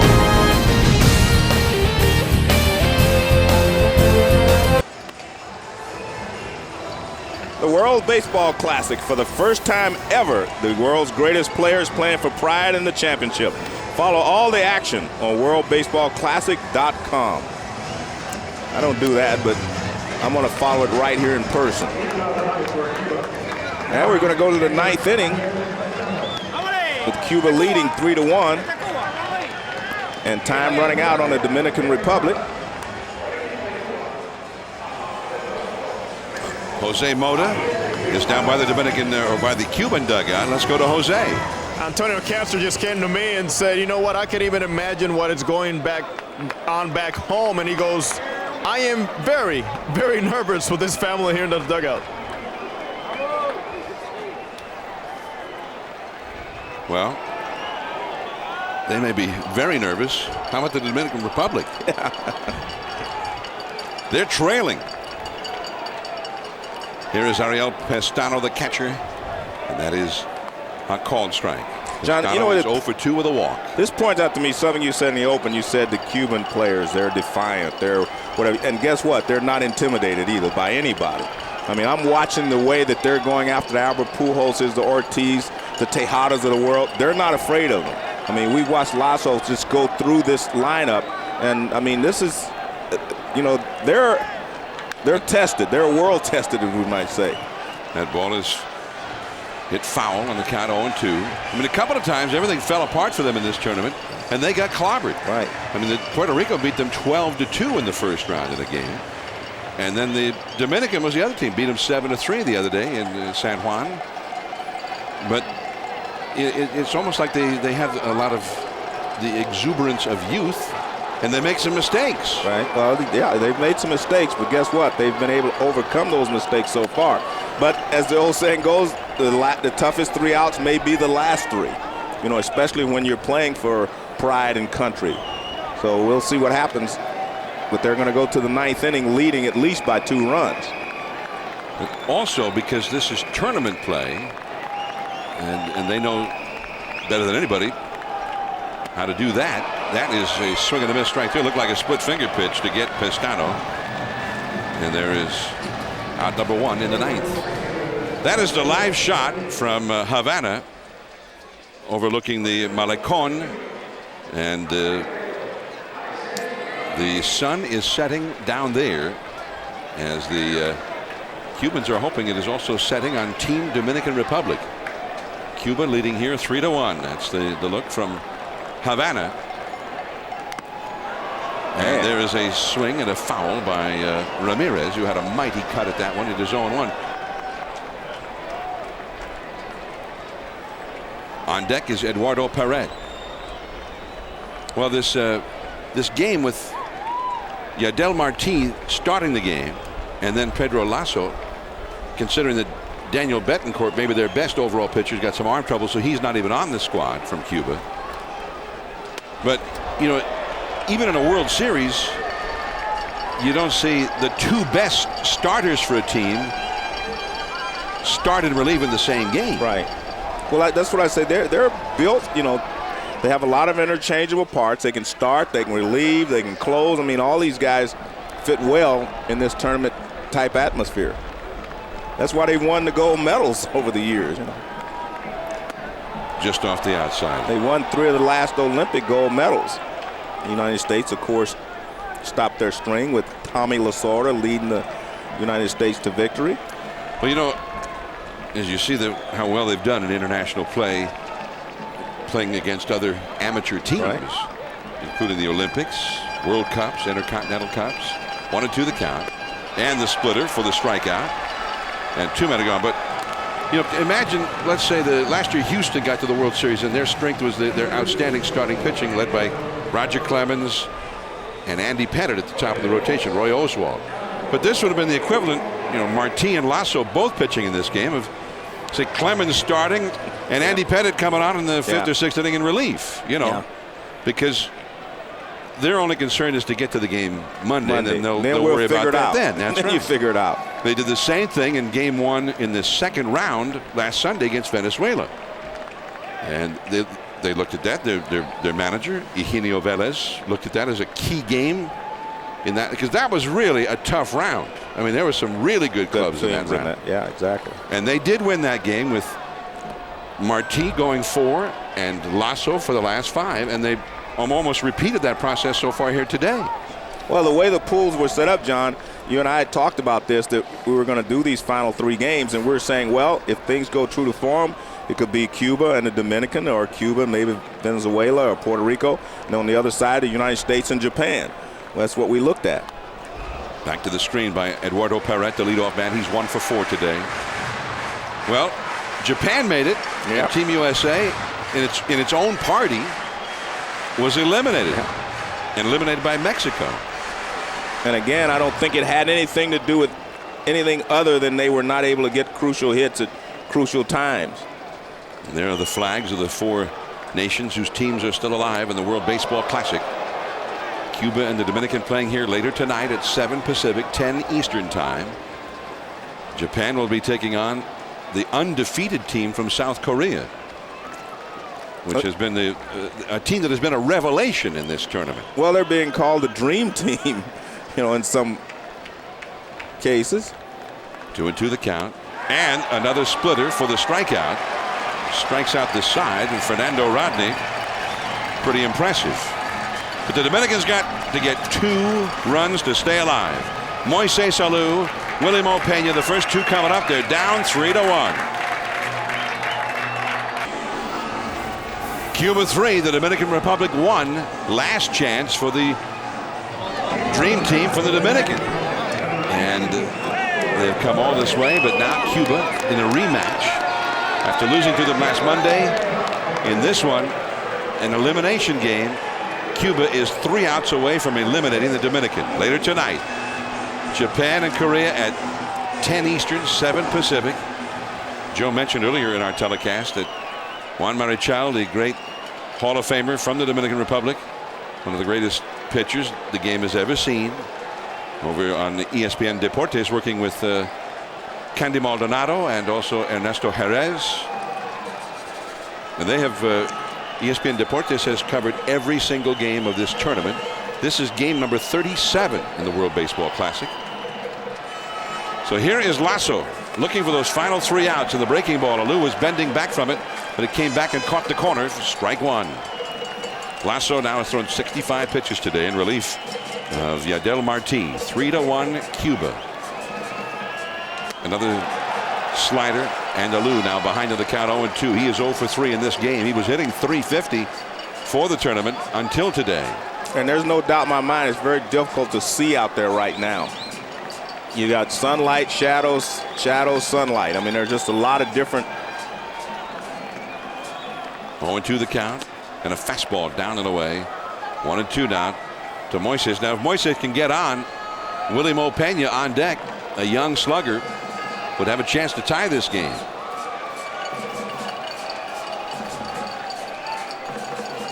Ooh. The breaking ball fouled back to the screen. 1 ball, 2 strikes. The Dominican, when you think of all the talent in this lineup, you think of the long ball, extra base hits in the first 6 games they played in this tournament, and they didn't hit as well as they thought they would. Right. But they still had 17 extra base hits, including 9 home runs. They have not had a single extra base hit in this game today against Cuba. 1-2. Slider in the dirt for a ball. 2-2 the count. Well, coming in, they were tied with the United States as far as home runs. The United States hit 9, and so have the Dominican. They've hit 9 home runs in this Classic. They were averaging nearly 6 runs a game in the tournament, but only 1 run today. 2-2. On the fists. Shallow center. Is somebody going to catch it? That ball is in there. Base hit. Gurriel going out. Tavares coming in. Tavares was playing very deep. That ball was up there for a long time. But John, as I said before, maybe the final 3 outs on this type of a stage are the toughest to get, because Lassos was breathing along, and all of a sudden he makes this is not a good pitch, a fastball in, but it hits him off the fist. But he had been throwing breaking balls away, and he had been missing. And he gets his bat on it, and he bloops it in the shallow center for a base hit. So now William Opeña is the possible tying run.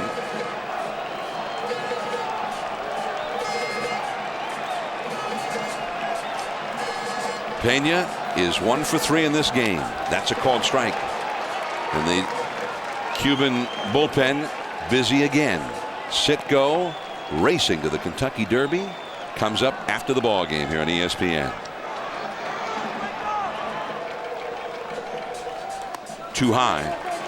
1 ball, 1 strike. Peña, sort of a free swinging slugger, a young slugger with the Cincinnati Reds.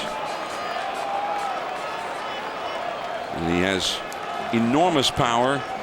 Last year hit 19 homers and only 311 at bats for the Reds.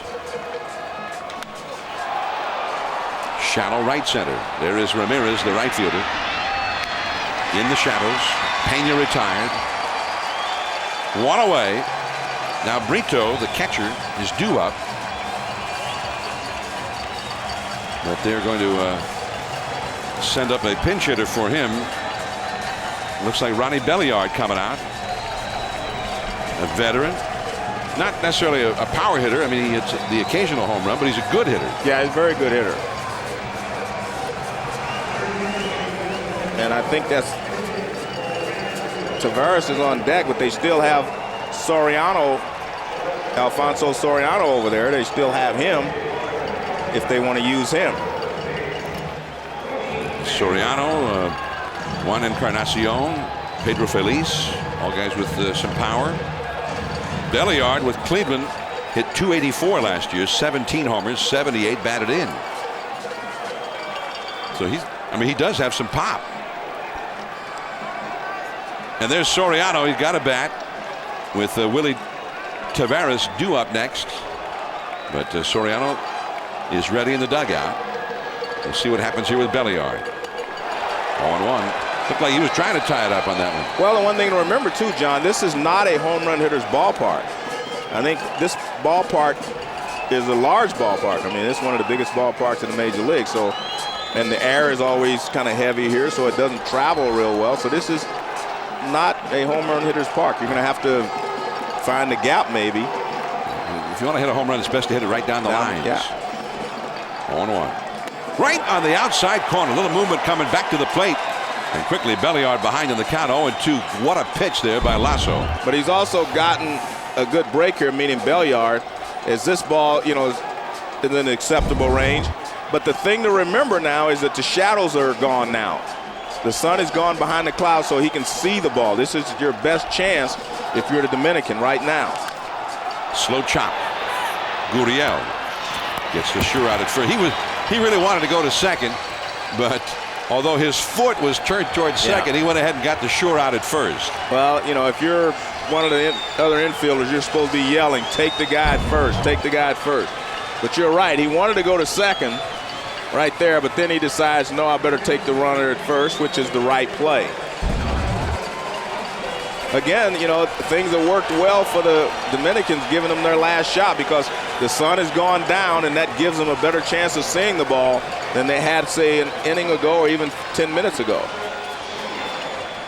So Alfonso Soriano, 36 home runs last year with the Texas Rangers, but things have not gone well for him in this tournament. He is 0 for 11 in the tournament and was not in the lineup for this big game. Mark Teixeira was the only other guy, great player, that was hitless. He was 0 for 15 for the United States. And of course, Soriano and Teixeira, ironically, were teammates last year in Texas.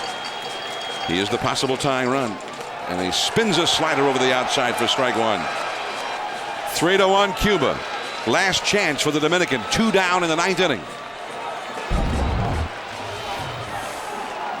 Well, that one was way outside. That ball's not. That's not in the acceptable range there. The outfield deep all the way around. Call the ball. 1 ball, 1 strike. Smart pitch there by Lasso. Go back out there. See if you get another call, you know. 41,268, the paid crowd. The Cuba bullpen, everybody standing and watching, clapping. Lasso. Ooh. Another slider, and the count is 1-2. Down to their final strike. They're doing the same in the dugout. Everybody up on their feet. It's interesting. They're in the dugout yelling for him, telling Lassos to calm down. Just take your time. It seems like he's got everything under control. I wouldn't say anything to him. He's the calmest man in the yard. Exactly. Last strike. Down the right field line and into the crowd. Still 1-2 to Soriano.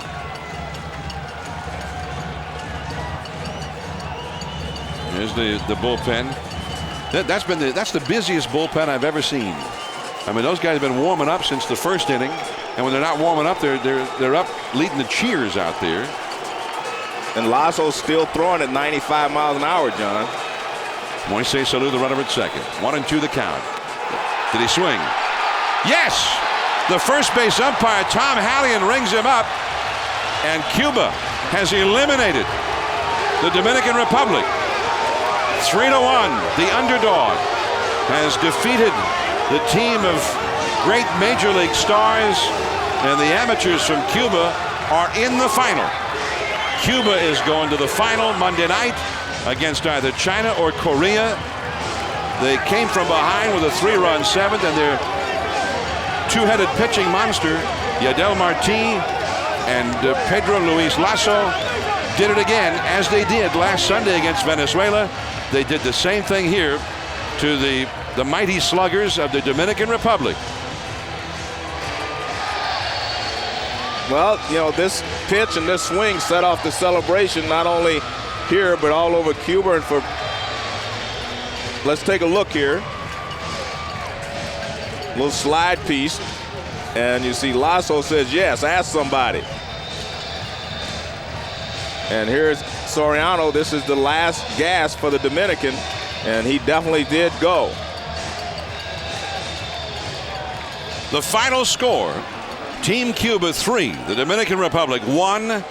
Cuba will face the winner of tonight's game between Japan and Korea, which we will have for you at 10 o'clock Eastern, 7 Pacific on ESPN. Coming up next, it's Sit Go Racing to the Kentucky Derby. This has been a presentation of ESPN, the worldwide leader in sports. John Miller for Joe Morgan, Peter Gammons, and Jose Mota. Congratulations to Cuba. 3-1 Cuba over the Dominican.